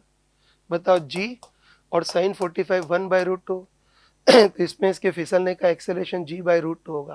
तो बस नीचे तक फिसलने में टाइम कितना लगेगा वो देखना है। तो बस सिंपली ब्लॉक के ऊपर से नीचे तक के मोशन के लिए s = ut plus half at²। वैसे तो फिसलने में टाइम डायरेक्ट ही √2h/g के सिमिलर √2l/a लिख सकते हैं, लेकिन चलो ज़्यादा होशियारी नहीं दिखाते ब्लॉक की ऊपर से नीचे तक के मोशन के लिए s = ut plus half at²।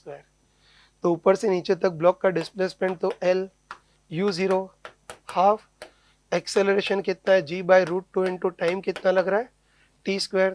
ये इसकी इक्वेशन आ गई। अब आगे बढ़ते हैं। अगले केस में हमको दे रखा है कि वैसा इंक्लाइन है लेकिन रफ इंक्लाइन है ना। अब उसके भी हाईएस्ट पॉइंट से किसी ब्लॉक को छोड़ा है, तो इस बार भी ब्लॉक फिसलेगा, तो इस बार इसका एक्सेलरेशन कितना होगा वो देखना है। वही फोर्स देखते हैं। आराम से बताओ कि रफ इंक्लाइन है ना, इस बार ब्लॉक पर फोर्स कौन से लगेंगे। आगे की ओर तो ग्रेविटेशन फोर्स का कंपोनेंट mg sin थीटा, पीछे की ओर टांग अड़ाने वाला काइनेटिक फ्रिक्शन कितना होगा mu k into pressing force mg cos theta. तो बताओ रिजल्टेंट आगे की ओर फोर्स कितना होगा mg sin theta minus mu के mg cos थीटा। तो इसका एक्सेलरेशन कितना होगा, रिजल्टेंट फोर्स अपन मास करेंगे तो इसका acceleration g sin theta minus mu के g cos theta. g sin theta की जगह 45 माइनस म्यू के g cos थीटा की जगह 45 तो sin 45 भी 1/√2, cos 45 भी 1/√2, तो इसमें g/√2 कॉमन ले तो 1 माइनस म्यू के, इसके फिसलने का एक्सेलरेशन इतना होगा। तो बस इस ब्लॉक को भी ऊपर से नीचे तक फिसलने में टाइम पूछा है, तो इस ब्लॉक की भी ऊपर से नीचे तक के मोशन के लिए वही s = ut plus half at²। ऊपर से नीचे तक है ना, इस बार भी इसका डिस्प्लेसमेंट l, इनिशियल वेलोसिटी तो 0, हाफ एक्सेलरेशन, तो इस बार इसका एक्सेलरेशन कितना होगा g/√2 into 1 minus mu k into time. तो इस बार टाइम t की जगह 2t लग रहा है, तो टाइम t की जगह 2t का स्क्वायर ये आ जाएगा। तो बस अब दोनों इक्वेशन को म्यू के निकालना है ना, दोनों इक्वेशन को सॉल्व करना है। तो डायरेक्ट बताओ कि दोनों इक्वेशन के LHS बराबर है तो इनके RHS को भी बराबर कर सकते हैं। इसका RHS कितना है हाफ g/√2 इंटू t², और इसका RHS कितना है हाफ g/√2 फिर 1 माइनस म्यू के, और 2t का होल स्क्वायर करेंगे तो 4t²। सॉल्व कर सकते हैं। सॉल्व करेंगे तो हाफ से हाफ कैंसिल, g/√2 से g/√2 कैंसिल, और t² से t² कैंसिल। इधर तो बचा 1 इक्वल इधर 1 माइनस म्यू के इंटू 4 को उधर ट्रांसफर करेंगे तो 1 माइनस म्यू के इक्वल टू 1/4। तो इधर सॉल्व करेंगे तो इससे म्यू के इक्वल टू कितना आ गया 3/4, मतलब 0.75। तो इस केस में म्यू के 0.75 होना चाहिए, सेकेंड ऑप्शन है। तो सीधा हमारी शीट में भी है और क्लास नोट्स में भी करवाया और टेस्ट में भी ये क्वेश्चन हम बार बार पूछते हैं। चलो बच्चों क्वेश्चन नंबर 15 देखते हैं। तो इसमें हमको दे रखा है फुल वेव रेक्टिफायर का सर्किट है, इनपुट सप्लाई वोल्टेज टाइम के साथ चेंज कर रहा है, 220 sin 100 पाई टी के टाइप से चेंज कर रहा है। तो पूछा है कि t equal to 15 millisecond इस टाइम पर दोनों डायोड में कौन फॉरवर्ड और कौन रिवर्स बायस में होगा वो देखना है। तो उसके लिए सबसे हमको देखना है कि टी इक्वल 15 मिली सेकेंड, इस इंस्टेंट पर इनपुट वोल्टेज पॉजिटिव होगा या नेगेटिव वो देखना है। तो बताओ, जो इनपुट सप्लाई वोल्टेज है वो साइन 100 पाई टिकट टाई से चेंज कर रहा है, तो टी इक्वल 15 मिली सेकेंड पर ये पॉजिटिव होगा या नेगेटिव होगा वो देखना है। तो उसके लिए इसमें टी की जगह क्या लिख देंगे, 15 मिली सेकेंड। तो 15 मिली मतलब 10⁻³ तो बताओ इस टाइम पर ये नमूना कितना बन जाएगा, साइन 100 से 100 कैंसिल, तो 15/10 जिसको हम 3π/2 लिख सकते हैं। तो इस इंस्टेंट पर पूरी चीज़ कितनी हो जाएगी, साइन 3π/2। इसको अपने अनपढ़ों के शब्दों में साइन 270 डिग्री भी लिख सकते हैं। और पढ़ा होगा कि साइन 270 डिग्री कितना होता है, -1। मतलब इस इंस्टेंट पर ये जो साइन होगा वो नेगेटिव होगा। साइन नेगेटिव होगा तो इस इंस्टेंट पर इनपुट वोल्टेज भी नेगेटिव होगा। तो कह सकते हैं कि टी इक्वल 15 मिली सेकेंड, इस इंस्टेंट पर जो इनपुट वोल्टेज है वो नेगेटिव होगा। इनपुट वोल्टेज नेगेटिव होगा मतलब ये वाला पार्ट तो लो पोटेंशियल पर होगा और ये हाई पोटेंशियल पर होगा। तो बस बताओ, इस सर्किट में करंट नेचुरली हाई से लो पोटेंशियल की ओर बहने का प्रयास करेगी, मतलब ऐसे बहने का ट्राई करेगी। तो बताओ, ये जो करंट है वो इस डायोड में तो एरो की डायरेक्शन में बहने का प्रयास कर रही है ना, तो करंट इस डायोड में एरो की डायरेक्शन में बहने का प्रयास कर रही है, इससे ये डायोड तो फॉरवर्ड बायस में होगा, करंट को पास कर देगा। अब करंट और आगे जाएगी तो उसको बहने के दो रास्ते मिल गए, कुछ करंट इधर जाने का ट्राई करेगी और कुछ इधर जाने का। लेकिन बताओ, इस डायोड में तो करंट एरो के अपोजिट बहने का दुस्साहस कर रही है, तो ये डायोड रिवर्स बायस में हो जाएगा तो करंट को ब्लॉक कर देगा। इधर करंट ब्लॉक हो जाएगी तो सारी की सारी करंट लोड से गुजरेगी। तो पक्का है कि इस इंस्टेंट पर डायोड D2 तो फॉरवर्ड बायस में होगा जो करंट को पास करेगा, और डायोड D1 रिवर्स बायस में होगा जो करंट को ब्लॉक कर देगा। तो फोर्थ ऑप्शन करेक्ट है। अब देखो, कर लिया हमने फोर्थ ऑप्शन को टिक करेंगे, लेकिन इस क्वेश्चन में भी काफ़ी कमियां है कि बताओ ये जो सेकेंडरी कॉइल है उसमें किस वोल्टेज को पॉजिटिव लेना और किस वोल्टेज को नेगेटिव लेना है वो भी इन्होंने डिफाइन नहीं कर रखा है। और एक और चीज़ कि होता है, ये जो वोल्टेज है वो तो सप्लाई वोल्टेज है, सप्लाई वोल्टेज जितना होगा प्राइमरी कॉइल के अक्रॉस तो वोल्टेज उतना ही होगा, लेकिन सेकेंडरी कॉइल के अक्रॉस जो वोल्टेज है वो सेम फेज में भी हो सकता है, अपोजिट फेज में भी हो सकता है। पढ़ा होगा कि ट्रांसफार्मर में प्राइमरी और सेकेंडरी कॉइल को सेम डायरेक्शन में वाउंड किया हो, मतलब ये भी क्लॉकवाइज और ये भी क्लॉकवाइज हो, दोनों प्राइमरी और सेकेंडरी कॉइल को सेम डायरेक्शन में वाइंडिंग कर रखी हो, तब तो प्राइमरी कॉइल के अक्रॉस वोल्टेज जिस फेज में होता है सेकेंडरी कॉइल के अक्रॉस भी उसी फेज में होगा, तब तो अपना सॉल्यूशन वैलिड है। लेकिन अगर वाइंडिंग उल्टी कर रखी हो, एक में वाइंडिंग क्लॉकवाइज और दूसरे में वाइंडिंग एंटी क्लॉकवाइज हो, तो उस केस में प्राइमरी के कंपैरिजन में सेकेंडरी कॉइल में जो वोल्टेज है वो अपोजिट फेज का उल्टा हो जाएगा। तो उस केस में तो जब ये लो पोटेंशियल पर होगा तो ये फिर हाई पोटेंशियल पर आ जाएगा, फिर आंसर भी उल्टा आंसर आ जाएगा।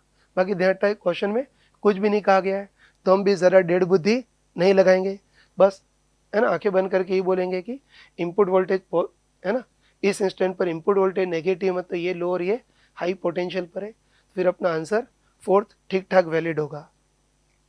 चलो बच्चों, क्वेश्चन नंबर 16 देखते हैं। डायग्राम अगले पेज पर बना रहा हूँ। तो इसमें हमको दे रखा है वर्टिकल वॉल है जो कि स्मूथ है, हॉरिजॉन्टल फर्श है जो कि रफ है, और उसके बीच हमने किसी यूनिफॉर्म रॉड को रखा है। तो ये रॉड का मास तो 20 kg और रॉड की लेंथ L मान लेते हैं, और दे रखा है कि रॉड का वर्टिकल वॉल से एंगल 60 डिग्री है, तो हॉरिजॉन्टल फर्श से इसका एंगल 30 डिग्री होगा। और दे रखा है कि रॉड और फर्श के बीच सरफेस सफिशिएंट रफ है, इतनी रफ है कि छोड़ने पर रॉड स्लाइड बिल्कुल नहीं कर रही, मतलब रॉड बिल्कुल इक्विलिब्रियम में रुकी हुई है। तो बस हमको देखना है कि इस फर्श के कारण रॉड के लोएस्ट पॉइंट पर लगने वाला फ्रिक्शन फोर्स कितना होगा वो देखना है। तो बस आराम से बताओ कि रॉड कंप्लीटली इक्विलिब्रियम में, मतलब ये वो अपना रोटेशनल इक्विलिब्रियम का क्वेश्चन है। तो बस इसको करने का वही सिस्टमेटिक तरीका कि सीधे सारे बच्चों टाइप से फ्री बॉडी डायग्राम बनाएंगे, और बस रॉड लीनियर मोशन नहीं कर पा रही है इससे फोर्स बैलेंस करेंगे, और रोटेशनल मोशन नहीं कर पा रही है तो टॉर्क बैलेंस करेंगे। तो चलो रॉड का फ्री बॉडी डायग्राम बनाते हैं, मतलब रॉड पर कौन कौन से फोर्स फील होंगे वो देखते हैं। तो बताओ, रॉड पर कौन कौन से फोर्स फील होंगे। एक तो इसका वेट या ग्रेविटेशन फोर्स mg जो सब जगह यूनिफॉर्मली लगेगा, इसलिए इसको सेंटर ऑफ मास पर सेंटर्ड मान सकते हैं, तो एक तो mg। और दूसरा रॉड जो है वो जमीन की फर्श को नीचे की ओर धक्का देगी, तो एज ए रिएक्शन फर्श की सरफेस रॉड को ऊपर की ओर धक्का देगी, तो इस नॉर्मल रिएक्शन को N1।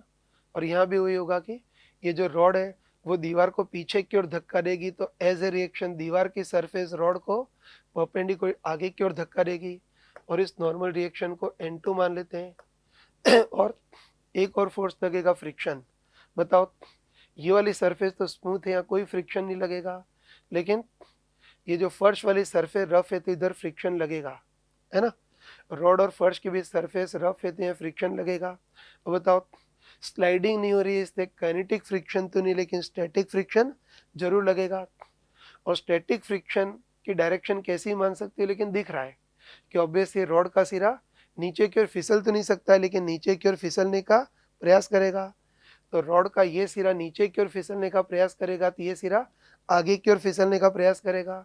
तो बस आगे की ओर फिसलने का ट्राई करेगा, तो उसको रोकने के लिए स्टैटिक फ्रिक्शन पीछे की ओर लगेगा। और स्टैटिक फ्रिक्शन को एफ आर मान लेते हैं। ध्यान रखता है ना कि इस बार स्लाइडिंग नहीं हो रही है ना, इससे काइनेटिक नहीं स्टैटिक फ्रिक्शन लगेगा। और स्टैटिक फ्रिक्शन की value mu S into N या म्यू के इंटू एन होना जरूरी नहीं है, वो कितनी भी हो सकती है, तो एफ आर मान लेते हैं। तो बस बस ढंग से देखो, तो इसमें N1 N2 और एफ आर तीन वेरिएबल है, तो तीन इक्वेशन चाहिए। और रोटेशन इक्विलिब्रियम के केस में तीनों इक्वेशन सेट है। बताओ, एक तो रॉड लीनियर मोशन नहीं कर पा रही, इससे फोर्स बैलेंस, और रोटेशनल मोशन नहीं कर पा रही तो टॉर्क बैलेंस। चलो पहले फोर्स बैलेंस, तो रॉड लीनियर मोशन नहीं कर पा रही तो फोर्स बैलेंस करेंगे। बताओ, एक तो ऊपर नीचे मूव नहीं कर पा रही तो ऊपर नीचे फोर्स बैलेंस, और आगे पीछे मूव नहीं कर पा रही तो आगे पीछे फोर्स बैलेंस। पहले ऊपर नीचे, तो बताओ ऊपर की ओर कितना लग रहा है N1, एक और नीचे की ओर कितना लग रहा है mg। ये एक इक्वेशन तो ये आ गई। ऐसे ही रॉड आगे पीछे मूव नहीं कर पा रही तो आगे पीछे भी फोर्स बैलेंस, तो बताओ पीछे की ओर एफ आर इक्वल टू आगे की ओर N2, ये सेकेंड इक्वेशन। लेकिन चक्कर है कि N1 N2 एफ आर तीन वेरिएबल है, तीन इक्वेशन चाहिए, जबकि केवल दो इक्वेशन है। तो होता तीसरी इक्वेशन कहाँ से आएगी, टॉर्क बैलेंस। बताया था ना कि रॉड बेचारी रोटेट भी नहीं कर पा रही तो टॉर्क बैलेंस भी कर सकते हैं। और बताया था कि वैसे तो करने के लिए, है ना, वैसे तो रॉड किसी पॉइंट के अबाउट रोटेट नहीं कर पा रही, इससे करने को तो हम किसी भी पॉइंट के अबाउट टॉर्क बैलेंस कर सकते हैं, आंसर वही आएगा। लेकिन आसानी के लिए हमें ए पॉइंट के अबाउट, है ना, आसानी के लिए हमें ए पॉइंट के अबाउट टॉर्क बैलेंस करेंगे, जहां से ज्यादातर अननोन फोर्स पास होते हैं। तो बस बताओ, ए पॉइंट के अबाउट फ्रिक्शन का टॉर्क जीरो, ए पॉइंट के अबाउट N1 का टॉर्क जीरो, तो ए पॉइंट के अबाउट टॉर्क केवल mg और N2 का आएगा। बताओ, ए पॉइंट के अबाउट mg का टॉर्क तो ऐसा होगा, मतलब एंटी क्लॉकवाइज, और ए पॉइंट के अबाउट N2 का टॉर्क ऐसा होगा क्लॉकवाइज। बस इक्विलिब्रियम के लिए क्लॉकवाइज और एंटी क्लॉकवाइज टॉर्क को बैलेंस करेंगे। तो बताओ, ए पॉइंट के अबाउट mg का टॉर्क तो ऐसा एंटी क्लॉकवाइज होगा, और कितना होगा, एफ आर साइन थीटा। तो बताओ, एफ की जगह mg, आर, है ना, आर इस फोर्स की एक्सिस ए से सीधी डिस्टेंस कितनी है, L/2, और साइन थीटा क्या होगा, इस फोर्स का मिलाने वाली लाइन है रॉड के साथ एंगल, तो होता ये एंगल 30 है, तो ये कितना हो जाएगा 60। तो इसका torque F R sine theta की जगह ये 60 एंटी क्लॉकवाइज। और ऐसे होता हो, ए पॉइंट के बाद N2 का टॉर्क कैसा होगा, क्लॉकवाइज, और वो भी कितना होगा, F R sine theta. F की जगह N2, आर इस फोर्स की एक्सिस ए से सीधे distance L into sine theta, force का मिलाने वाली लाइन है रॉड के साथ एंगल, तो होता ये एंगल 30 है, तो ये भी अल्टरनेट एंगल 30 होगा। तो बस इक्विलिब्रियम के लिए क्लॉकवाइज और एंटी क्लॉकवाइज टॉर्क को बैलेंस करेंगे बस। अब तो सॉल्व कर सकते हो। बताओ, साइन 60 कितना होता है, √3/2, साइन 30 कितना होता है, 1/2, तो होता है 1/2 से 1/2 कैंसल, L से L कैंसल, तो इससे N2 अपने पास कितना आ जाएगा, mg इंटू ये √3/2 आ जाएगा।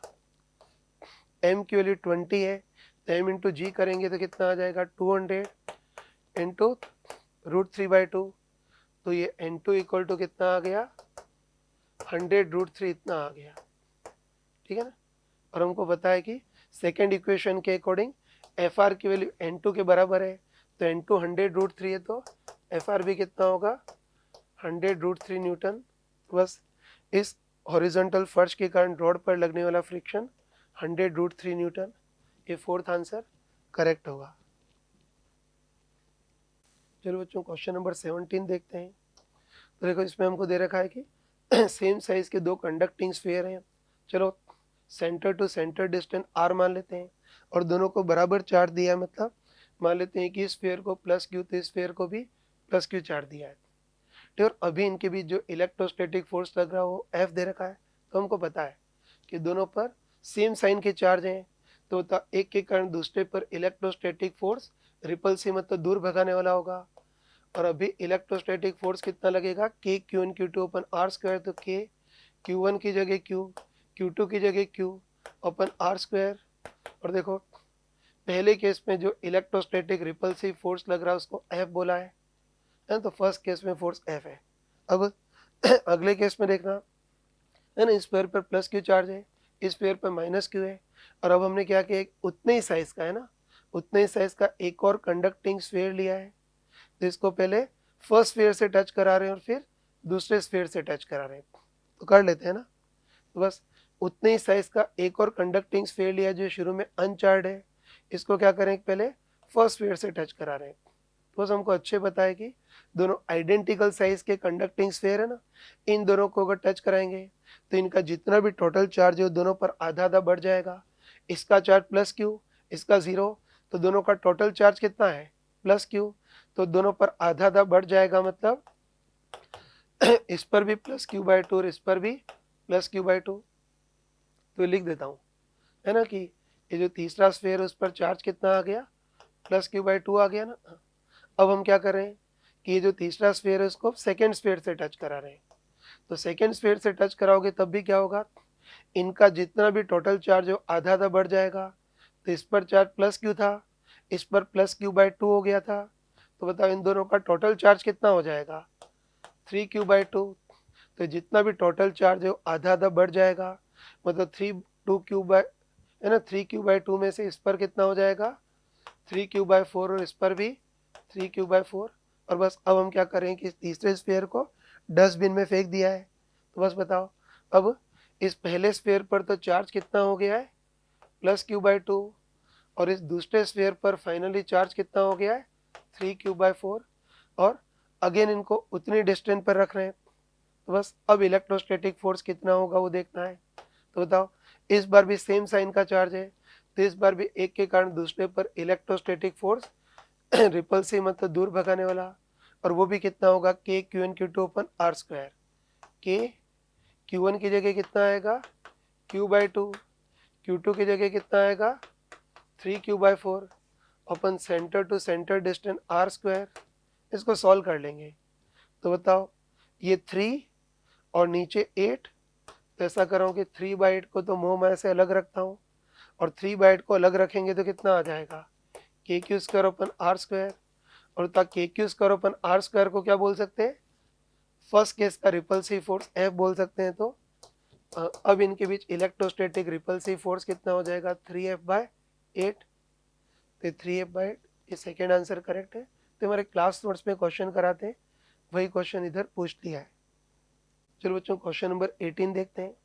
तो एनसीईआरटी की बुक का ही क्वेश्चन है जो हम क्लास नोट्स में भी बताते हैं और हमारे टेस्ट में भी कई बार पूछा जाता है, देख लेना है ना। तो इसमें हमको दे रखा है कि दो सिटीज़ हैं ए और बी। अब देखो सिटी ए से बी की ओर जाने के लिए रेगुलर बस सर्विस है जिसमें हर एक बस की स्पीड v मान लेते हैं, और हमको दे रखा है कि स्टेशन ए से बस छूटने का टाइम इंटरवल t है, मतलब हर कैपिटल T टाइम के बाद अगली बस निकल रही है। बस मान लेते हैं कोई एक बस है जिसकी स्पीड v है, तो कैपिटल T टाइम में बस कितना आगे बढ़ जाएगी vt इतना आगे बढ़ जाएगी, और उसके बाद फिर दूसरी बस आएगी, मतलब हम बोल सकते हैं कि इन बसेस के बीच आपस में डिस्टेंस कितना होगा vt। ऐसे हमको दे रखा है कि स्टेशन है ना, ऐसी दे रखा है एक सिटी बी से ए तक जाने के लिए भी रेगुलर बस सर्विस है, उसमें भी हर एक बस की स्पीड वी है और बस छूटने का टाइम इंटरवल कैपिटल टी है, तो इन बसेस के बीच भी आपस में डिस्टेंस वी टी होगी। तो हम कह सकते हैं कि सिटी ए से बी तक जो बसेज जाएंगी उनकी वेलोसिटी वी आगे की ओर होगी और बी से ए की ओर जो बसेज जाएंगी उनकी वेलोसिटी वी पीछे की ओर होगी, लेकिन इनके बीच आपस में डिस्टेंस तो वी टी रहेगी। अब हमको दे रखा है कि बीच में कोई आदमी है, शब्द चेंज करो ना, तो हमको देखा बीच में कोई आदमी है जो कि 60 किलोमीटर पर आवर की कांस्टेंट वेलोसिटी से आगे की ओर जा रहा है और दिया तो नहीं है, लेकिन हम सोच सकते हैं कि ऑब्वियसली बस की स्पीड तो ज़्यादा होगी और बेचारे आदमी की स्पीड कम ही होगी। तो कोई आदमी है जो कि 60 किलोमीटर पर आवर की स्पीड से आगे की ओर जा रहा है, तो बस हमको दे रखा है कि ये जो सेम डायरेक्शन जाने वाली बसेज हैं वो भी इसको क्रॉस करेंगी ना, तो दे रखा है कि सेम डायरेक्शन जाने वाली जो बसेज हैं उनको क्रॉस करने का टाइम इंटरवल 30 मिनट है और अपोजिट डायरेक्शन वाली बसेज इसको क्रॉस करेंगी, तो अपोजिट डायरेक्शन वाली जो बसेज हैं वो हर 10-10 मिनट पे इसको क्रॉस कर रही हैं। तो बस एक तो देखना है कि गाड़ियों की स्पीड कितनी होगी वो देखना है और बसेस के छूटने का टाइम इंटरवल कैपिटल टी कितना होगा वो देखना है। स्टार्ट करते हैं ना, तो बस हमको दे रखा है कोई आदमी है जो कि 60 किलोमीटर पर आवर की कांस्टेंट वेलोसिटी से आगे की ओर जा रहा है। चलो सबसे देखते हैं कि सेम डायरेक्शन जाने वाली जो बसेज हैं, है ना, सेम डायरेक्शन जाने वाली जो बसेज हैं उनको क्रॉस करने का टाइम इंटरवल कितना होगा वो देखना है। तो बस उसके लिए हम आदमी और सेम डायरेक्शन जाने वाली जो बसेज हैं उनकी आपस में रिलेटिव वेलोसिटी देखेंगे। तो बस आराम से बताओ कि सेम डायरेक्शन जो बसेज जा रही हैं उनकी वेलोसिटी तो आदमी की वेलोसिटी की सेम डायरेक्शन में है, तो इस बार रिलेटिव के लिए घटा देंगे। तो बस बताओ बसेस की स्पीड ज़्यादा है v, आदमी की स्पीड है कम 60, तो बताओ इस बार इनकी आपस में रिलेटिव वेलोसिटी कितनी होगी v माइनस 60। तो बताओ आदमी और सेम डायरेक्शन जो बसेज जा रही हैं उनकी आपस में रिलेटिव वेलोसिटी v माइनस 60 और सेम डायरेक्शन में जो दो बसेज हैं उनको क्रॉस करने के लिए इसको रिलेटिव डिस्प्लेसमेंट कितना ट्रैवल करना होगा vt। तो तुम बताओ कि सेम डायरेक्शन जो बसेज हैं उनको क्रॉस करने का, है ना, सेम डायरेक्शन जो बसेज हैं उनको क्रॉस करने का टाइम इंटरवल कितना होगा, वही रिलेटिव डिस्टेंस अपन रिलेटिव स्पीड। तो होता सेम डायरेक्शन में जाने वाली बसेस को क्रॉस करने में रिलेटिव डिस्प्लेसमेंट कितना ट्रैवल करना है vt अपन सेम डायरेक्शन जो बसेज हैं उनकी रिलेटिव स्पीड कितनी है v माइनस 60 है और दे रखा है कि सेम डायरेक्शन जो बसेज हैं उनको क्रॉस करने का टाइम इंटरवल 30 मिनट है, मतलब हाफ एन आवर है। तो एक इक्वेशन ये बन गई। अब चलो अब देखना है कि आदमी को अपोजिट डायरेक्शन है जो बसेज हैं उनको क्रॉस करने का टाइम इंटरवल देखना है, तो उसके लिए आदमी और अपोजिट डायरेक्शन जो बसेज हैं उनकी रिलेटिव मोशन देखते हैं। तो बताओ आदमी की और अपोजिट डायरेक्शन जो बसेज जा रही हैं उनकी वेलोसिटी अपोजिट डायरेक्शन में, तो इस बार रिलेटिव के लिए ऐड कर देंगे।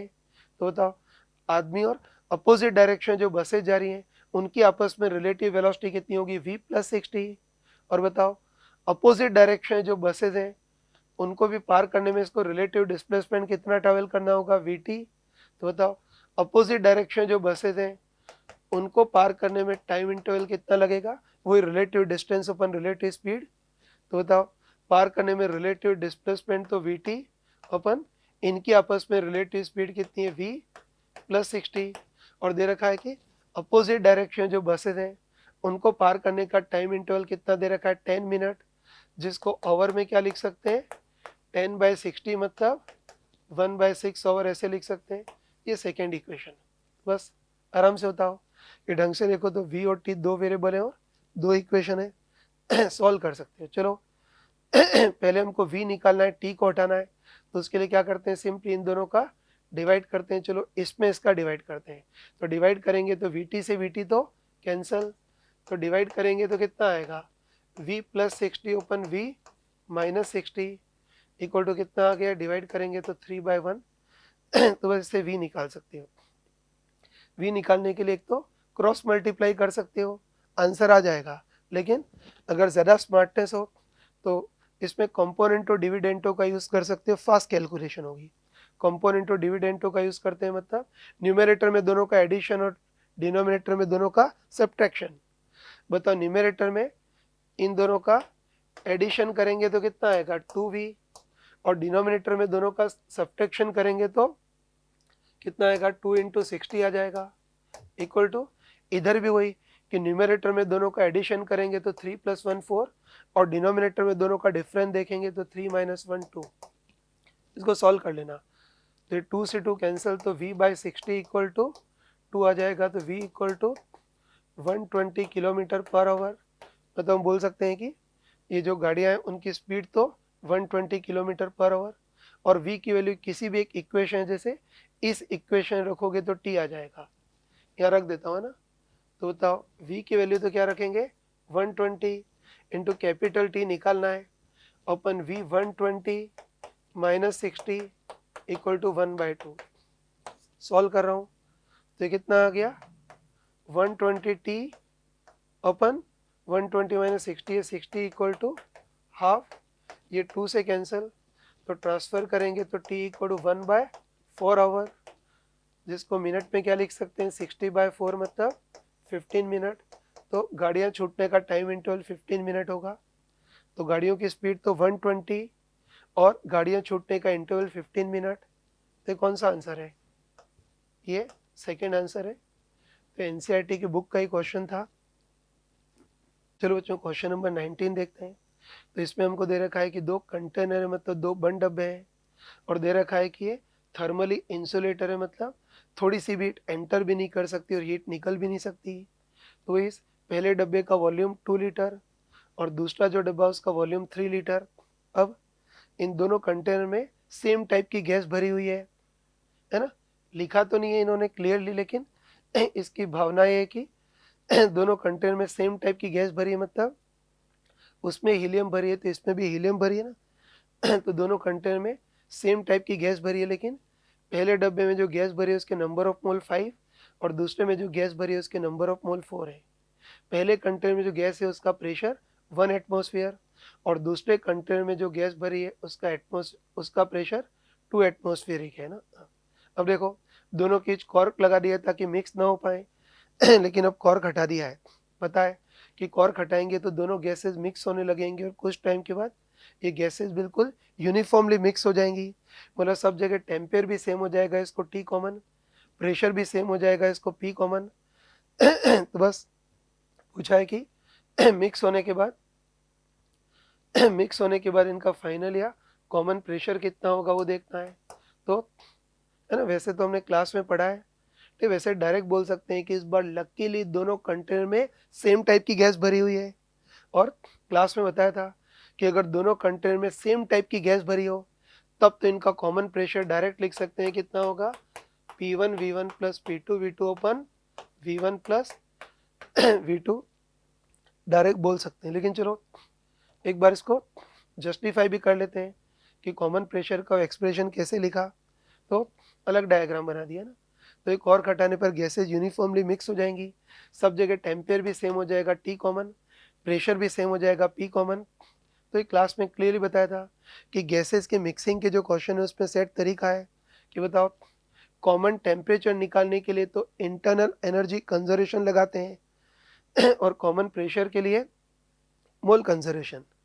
तो चलो पहले कॉमन टेम्परेचर के लिए इंटर एनर्जी कंजर्वेशन लगाते हैं, मतलब पूरे सिस्टम पर U total initial equal to U total final. और पता होगा कि इंटर एनर्जी कंजर्वेशन लगाने पर इनका कॉमन टेम्परेचर अपने पास कितना आता है N1F1 T1 plus N2F2 T2 अपन N1F1 प्लस N2F2। ठीक, वैसे तो कॉमन टेम्परेचर ये होता है, लेकिन इस बार लकीली दोनों कंटेनर में एक ही टाइप की गैस भरी है, मतलब डिग्री ऑफ फ्रीडम सेम है। तो डिग्री ऑफ फ्रीडम सेम है, इसलिए न्यूमरेटर में भी F कॉमन आएगा, डिनोमिनेटर में भी F कॉमन आएगा, और फिर F कॉमन आकर कैंसिल हो जाएगा। मतलब इस बार सेम टाइप की गैस भरी है तो F कॉमन आकर कैंसिल हो जाएगा, इसलिए इस बार कॉमन टेम्परेचर कितना बचेगा N1 T1 plus N2 T2 अपन N1 प्लस N2। तो ये तो कॉमन टेम्परेचर हो गया, लेकिन एक बार RT कॉमन निकालना है तो उसके लिए दोनों तरफ R का मल्टीप्लाई कर देंगे।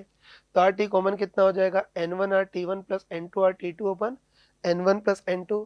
जहाँ मुझे बोलने की जरूरत नहीं है कि आइडियल गैस इक्वेशन के according PV equal to NRT, तो NRT को क्या लिख सकते हैं PV तो NR-T1 को हम क्या लिख सकते हैं, P1V1, और N2R-T2 को हम क्या लिख सकते हैं, P2V2। तो ये RT कॉमन इतना आ गया। या चलो मुझे नहीं बता रहा हूँ कि N1 प्लस N2 को उधर ट्रांसफर करें तो N1 plus N2 RT common equal to P1V1 plus P2V2। तो चलो ये हमने इंटरएनर्जी कंजर्वेशन लगा करके तो कॉमन टेम्परेचर निकाल लिया। फिर कॉमन प्रेशर के लिए मोल कंजर्वेशन लगाते हैं, मतलब पूरे सिस्टम के लिए N total initial equal to N total final. चलो पहले इनिशियल मोल, तो इनिशियली इस कंटेनर के नंबर ऑफ मोल 5 थे जिसको N1, और इस कंटेनर में नंबर ऑफ मोल 4 थे इसको N2। तो इनिशियल मोल तो 4 + 5 मतलब N1 + N2 equal to final मोल। तो तब फाइनली तो गैसेस यूनिफॉर्मली मिक्स हो गई हैं। इसे फाइनली तो पूरे सिस्टम में नंबर ऑफ मोल एक साथ निकाल सकते हैं। तो तब PV इक्वल टू NRT, तो N equal to PV upon RT। तो फाइनली पूरे सिस्टम में number of mole PV upon RT, P की जगह P common, V total volume V1 + V2 upon R और T की जगह T कॉमन। तो मोल कंजर्वेशन लगाया तो ये आ गया। चलो RT कॉमन को उधर ट्रांसफर करते हैं, तो द RT कॉमन को उधर ट्रांसफर करेंगे तो क्या आ जाएगा, N1 + N2 RT common equal to, यहाँ क्या आ गया, P common into V1 + V2। और बताओ इस इक्वेशन से हम बोल सकते हैं कि N1 + N2 into RT common equal to कितना आएगा, P1V1 + P2V2। तो N1 + N2 into R common को हम क्या लिख सकते हैं, P1V1 + P2V2। बस V1 + V2 को उधर ट्रांसफर करेंगे तो P कॉमन कितना आ जाएगा, P1V1 + P2V2 open V1 + V2 इतना आ गया है ना, P कॉमन इतना आ गया। तो ध्यान हटा कि आगे इतना सॉल्व करने की जरूरत नहीं है ना, हम डायरेक्ट बोल सकते हैं, ठीक है ना। आगे डायरेक्ट ध्यान हटा, तो डायरेक्ट ध्यान हटा कि अगर दोनों कंटेनर में अलग अलग गैसेस भरी होती, एक में हीलियम और दूसरे में नाइट्रोजन, ऐसी अलग अलग गैसेस भरी होती, तब तो degree of freedom F cancel नहीं होती। तो तब तो हमको डिटेल में करना ही पड़ता कि इंटर एनर्जी कंजर्वेशन है, इस जादुई फॉर्मूले से T कॉमन निकालते हैं और मोल कंजर्वेशन से P कॉमन, तब तो डिटेल में करना पड़ता। लेकिन है ना, इस केस में लकीली दोनों कंटेनर में सेम गैस भरी है, और दोनों कंटेनर में सेम गैस भरी है, तो अब तो हम बिंदास बोल सकते हैं कि इस बार तो सिंपली कॉमन प्रेशर कितना होगा, P1V1 + P2V2 open V1 + V2। तो बस बताओ कॉमन प्रेशर कितना होगा, P1V1, तो P1 कितना है 1 एटमॉस्फेयर, V1 कितना है 2, P2 2 एटमॉस्फेरिक, V2 कितना है 3 ओपन V1 + V2। तो V1 तो 2 + V2 3। तो इसको सॉल्व करेंगे तो कॉमन प्रेशर आ जाएगा 6 और 2 8/5, 8/5 करेंगे तो कितना आएगा 1.6 एटमॉस्फेयर। तो थोड़ा ध्यान रखना कि अगर अलग अलग गैसें होती तब तो डिटेल में करना पड़ता, लेकिन लकीली सेम गैस है, इससे बिंदास लिख सकते हैं कि P common P1V1 + P2V2 open V1 + V2। चलो क्वेश्चन नंबर 20 देखते हैं। तो इसमें हमको दे रखा है कि हाइड्रोजन एटम है और उसमें इलेक्ट्रॉन सेकेंड ऑर्बिट में रिवॉल्व कर रहा है। तो इस सेकेंड ऑर्बिट में घूम रहे इलेक्ट्रॉन के कॉरस्पॉन्डिंग डी ब्रॉगली वेवलेंथ कितना होगा वो देखता है। और इसमें बोर्स रेडियस हमको इतनी दे रखी है, पता है कि हाइड्रोजन के पहले ऑर्बिट की जो रेडियस होती है उसको बोर्स रेडियस बोलते हैं, और वो कितनी होती है 0.529 एंगस्ट्रॉम होती है, जिसको नैनोमीटर में कन्वर्ट करोगे तो 0.0529 नैनोमीटर आएगी। लेकिन इन्होंने ये 0.052 ही दे रखी है, झगड़ा नहीं करेंगे, 0.052 नैनोमीटर ऐसा मान लेंगे। तो बस इस इलेक्ट्रॉन का डी ब्रॉगली वेवलेंथ हमको देखना है ना। पता है कि जो भी डी ब्रॉगली वेवलेंथ होता है वो स्पीड या मोमेंटम पे डिपेंड करता है, और हम कह सकते हैं कि इलेक्ट्रॉन का डी ब्रॉगली वेवलेंथ कितना होगा, सिंपली h/p, या जब मोमेंटम को mv लिख सकते हैं। तो वैसे तो v की वैल्यू रख करके निकाल सकते हैं, लेकिन इस बार हमको जो डी ब्रॉगली वेवलेंथ है उसको ऑर्बिटल रेडियस r की फॉर्म में लिखना है, v को r में कन्वर्ट करना है, तो उसके लिए हम बोर्स क्वांटाइजेशन का यूज कर सकते हैं। तो हमको होता है कि बोर्स क्वांटाइजेशन के अकॉर्डिंग इलेक्ट्रॉन का angular momentum mvr equal to nh upon 2 होता है। बस mv को हटाना है तो क्या करेंगे, इधर से mv की वैल्यू निकालेंगे और उधर रख देंगे। चलो आर को उधर ट्रांसफ़र करते हैं तो एम वी इक्वल टू कितना आ गया, एन एच ओपन 2πr। तो बस इलेक्ट्रॉन का डी ब्रोगली वेवलेंथ कितना हो गया, एच को तो ऐसे ही रहने दे रहा हूँ। और बताओ एम वी इतना है तो 1/mv करेंगे तो उल्टा हो जाएगा, मतलब कितना हो जाएगा 2πr ओपन एन एच इतना हो जाएगा। तो एच से एच कैंसिल हो गया। तो इससे इलेक्ट्रॉन का डी ब्रोगली वेवलेंथ हमारे पास कितना आ गया 2πr/n या 2π/n इंटू आर ए लिख सकते हैं। या इनको इधर ट्रांसफर करेंगे तो 2πr equal to n lambda. तो वैसे तो हमको रिजल्ट ही पता है ना, वही बोर्स क्वांटाइजेशन को डी ब्रोगली के प्रिंसिपल से समझा था और समझने पर रिजल्ट क्या आया था 2πr equal to n lambda. तो वैसे तो स्टैंडर्ड रिजल्ट होता है, याद होगा, लेकिन भूल गए तो ऐसे फटाफट डिराइव भी कर सकते हो।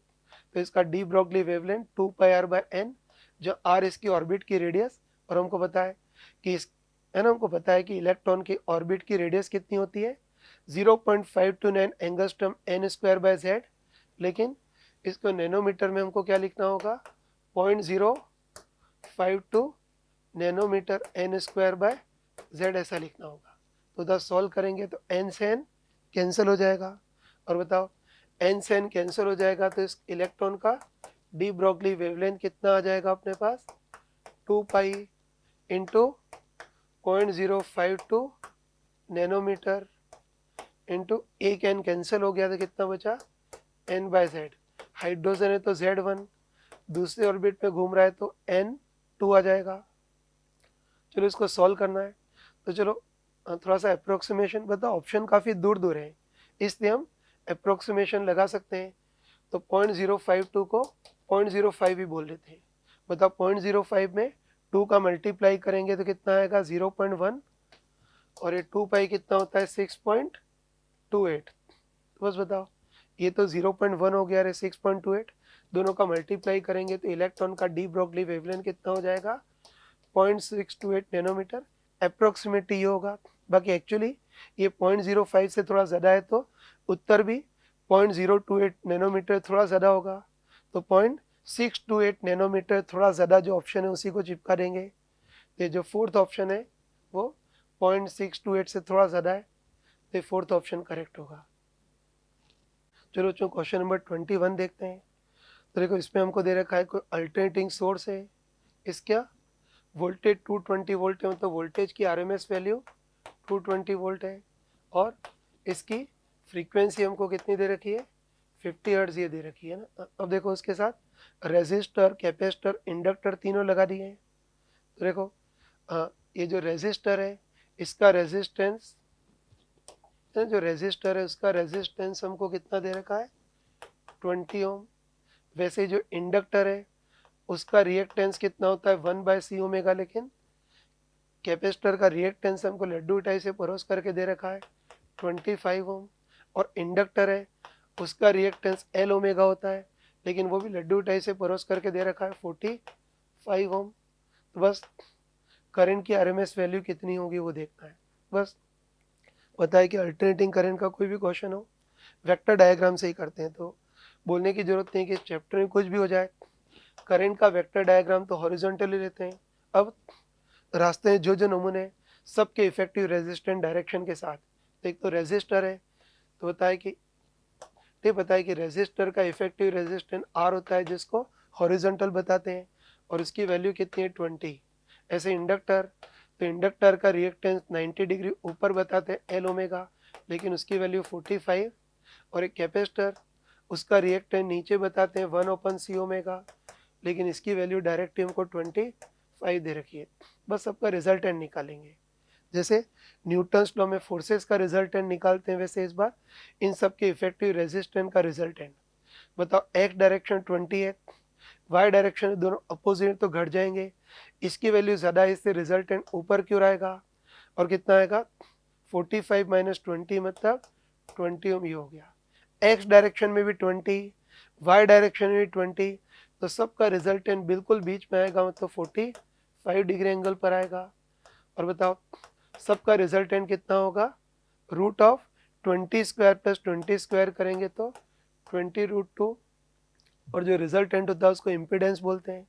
तो बस इम्पिडेंस इतना आ गया तो हम बोल सकते हैं कि करंट की आरएमएस वैल्यू कितनी होगी, सिंपली वोल्टेज की आरएमएस वैल्यू अपन रास्ते का नेट इम्पिडेंस। बताओ वोल्टेज की आरएमएस वैल्यू तो 220, अपन रास्ते का नेट इम्पिडेंस कितना है 20√2। इसको सॉल्व कर लेना, तो इसको इससे कैंसिल करोगे तो कितना आएगा, ये 11/√2 इतना आएगा। पता है कि अंडर रूट डिनोमिनेटर में अशुभ होता है, तो रेशनलाइज करने के लिए √2 का मल्टीप्लाई √2 का डिवाइड। तो करंट की आरएमएस वैल्यू कितनी हो गई, कितनी हो गई 11 इंटू √2/2 हो गई। √2 की वैल्यू 1.414 होती है, चलो 1.4 ही लिख देता हूँ। 1.4/2 करोगे तो 0.7 और इसमें 11 का मल्टीप्लाई करोगे तो कितना आ गया 7.7। तो करंट की आरएमएस वैल्यू तो अप्रोक्सीमेटली 7.7 एम्पियर के अप्रोक्स होगी। और फेज डिफरेंस तो पता है कि करंट का वेक्टर डायग्राम तो हमेशा हॉरिजॉन्टल और नेट इम्पीडेंस की जो डायरेक्शन होती है सोर्स के वोल्टेज के फेज को बताती है। करंट का वेक्टर डायग्राम ये, सोर्स के वोल्टेज का वेक्टर डायग्राम ये। तो करंट और सोर्स के वोल्टेज के बीच फेज डिफरेंस कितना होगा 45 डिग्री। तो करंट की आरएमएस वैल्यू तो 7.7 है, जो 7.8 आएगी अगर एग्जैक्ट रखेंगे तो, और फेज डिफरेंस 45 डिग्री। तो फोर्थ ऑप्शन करेक्ट है। चलो जो क्वेश्चन नंबर 22 देखते हैं। तो इसमें हमको दे रखा है कि फोटो इलेक्ट्रिक इफेक्ट का एक्सपेरिमेंट कर रहे हैं। तो पूछा है कि जो फोटो करंट है या जो सेचुरेशन करंट है उसका करेक्ट ग्राफ कैसा होगा वो देखना है। तो ये तो हमको पता है कि जो भी फोटो करंट है सेचुरेशन करंट होती है वो लाइट की इंटेंसिटी के प्रोपोर्शन होती है, इससे ग्राफ स्ट्रेट लाइन होगा, है ना। पढ़ा होगा कि सेचुरेशन रीजन में जितने भी इलेक्ट्रॉन है सब करंट बहाने में योगदान देते हैं। तो पता होगा कि सेचुरेशन करंट जो होती है वो इलेक्ट्रॉन निकलने की रेट के प्रोपोर्शन होती है, मतलब इनडायरेक्टली फोटोन गिरने की रेट के प्रोपोर्शन होती है, और रेट ऑफ फोटोन के प्रोपोर्शन होती है, मतलब इनडायरेक्टली इंटेंसिटी के प्रोपोर्शन होती है ना। एक्चुअली तो intensity hc/λ into dn photon by dt, lambda को इधर ट्रांसफर करेंगे तो dn photon by dt proportional to lambda into I आएगा। तो ध्यान रखना कि एक्चुअली तो सेचुरेशन करंट या rate of photon I into lambda के मल्टीप्लाई पे डिपेंड करते हैं, लेकिन इनकी भावना है कि इस केस में लाइट का कलर है वेवलेंथ कांस्टेंट रखा है, तो इस बार तो सेचुरेशन करंट इंटेंसिटी के डायरेक्टली प्रोपोर्शन होगी, इसलिए ये ग्राफ स्ट्रेट लाइन आएगा। ए ऑप्शन करेक्ट होगा। चलो क्वेश्चन नंबर 23 देखते हैं। तो इसमें हमको दे रखा है कोई ओपन ऑर्गन पाइप है, उसकी फंडामेंटल फ्रीक्वेंसी एफ है। अगर उसको आधा पानी में डुबो देंगे तो अब जो ऑर्गन पाइप बचेगा उसकी फंडामेंटल फ्रीक्वेंसी कितनी होगी वो देखना है। कर सकते हैं ना। तो चलो ओपन ऑर्गन पाइप है जो दोनों तरफ से खुला हुआ है, चलो इसकी लेंथ एल मान लेते हैं। तो हमको पता है कि कोई ओपन ऑर्गन पाइप हो तो उसकी फंडामेंटल फ्रीक्वेंसी कितनी होती है V/2L, और ओपन ऑर्गन पाइप की फंडामेंटल फ्रीक्वेंसी हमको एफ दे रखी है। अब क्या करते हैं कि वही पाइप लेते हैं लेकिन इसको आधा पानी में डुबो देते हैं, तो तब पानी के ऊपर, है ना, पानी के ऊपर एयर कॉलम की लेंथ कितनी बचेगी L/2 बचेगी। तो पानी में डुबोने पर एक तो एयर कॉलम की लेंथ L/2 हो जाएगी, और दूसरा पानी में डुबोने पर ये सिरा बंद हो जाएगा। तो ये सिरा बंद हो जाएगा, इससे अब ये खुला नहीं, बंद ऑर्गन पाइप मतलब अब ये क्लोज ऑर्गन पाइप हो जाएगा। इसकी फंडामेंटल फ्रीक्वेंसी देखनी है। तो हमको पता है कि अब ये क्लोज ऑर्गन पाइप है, और क्लोज ऑर्गन पाइप की फंडामेंटल फ्रीक्वेंसी कितनी होती है V/4L। तो बस अब इस क्लोज ऑर्गन पाइप की फंडामेंटल फ्रीक्वेंसी कितनी हो जाएगी V/4, और L की जगह क्या आएगा L/2। तो ये 2 से 2 कैंसिल, तो इसकी फंडामेंटल फ्रीक्वेंसी भी V/2L हो गई। तो बस पहले भी V/2L थी और अब भी V/2L है, मतलब जो ओपन ऑर्गन पाइप था उसकी फंडामेंटल फ्रीक्वेंसी एफ थी, आधा पानी में डुबो देंगे तब भी फंडामेंटल फ्रीक्वेंसी V/2L मतलब एफ ही रहेगी। तो ये आंसर फोर्थ होगा। सेकंड तो गलती से लिख दिया है, फोर्थ आंसर होगा।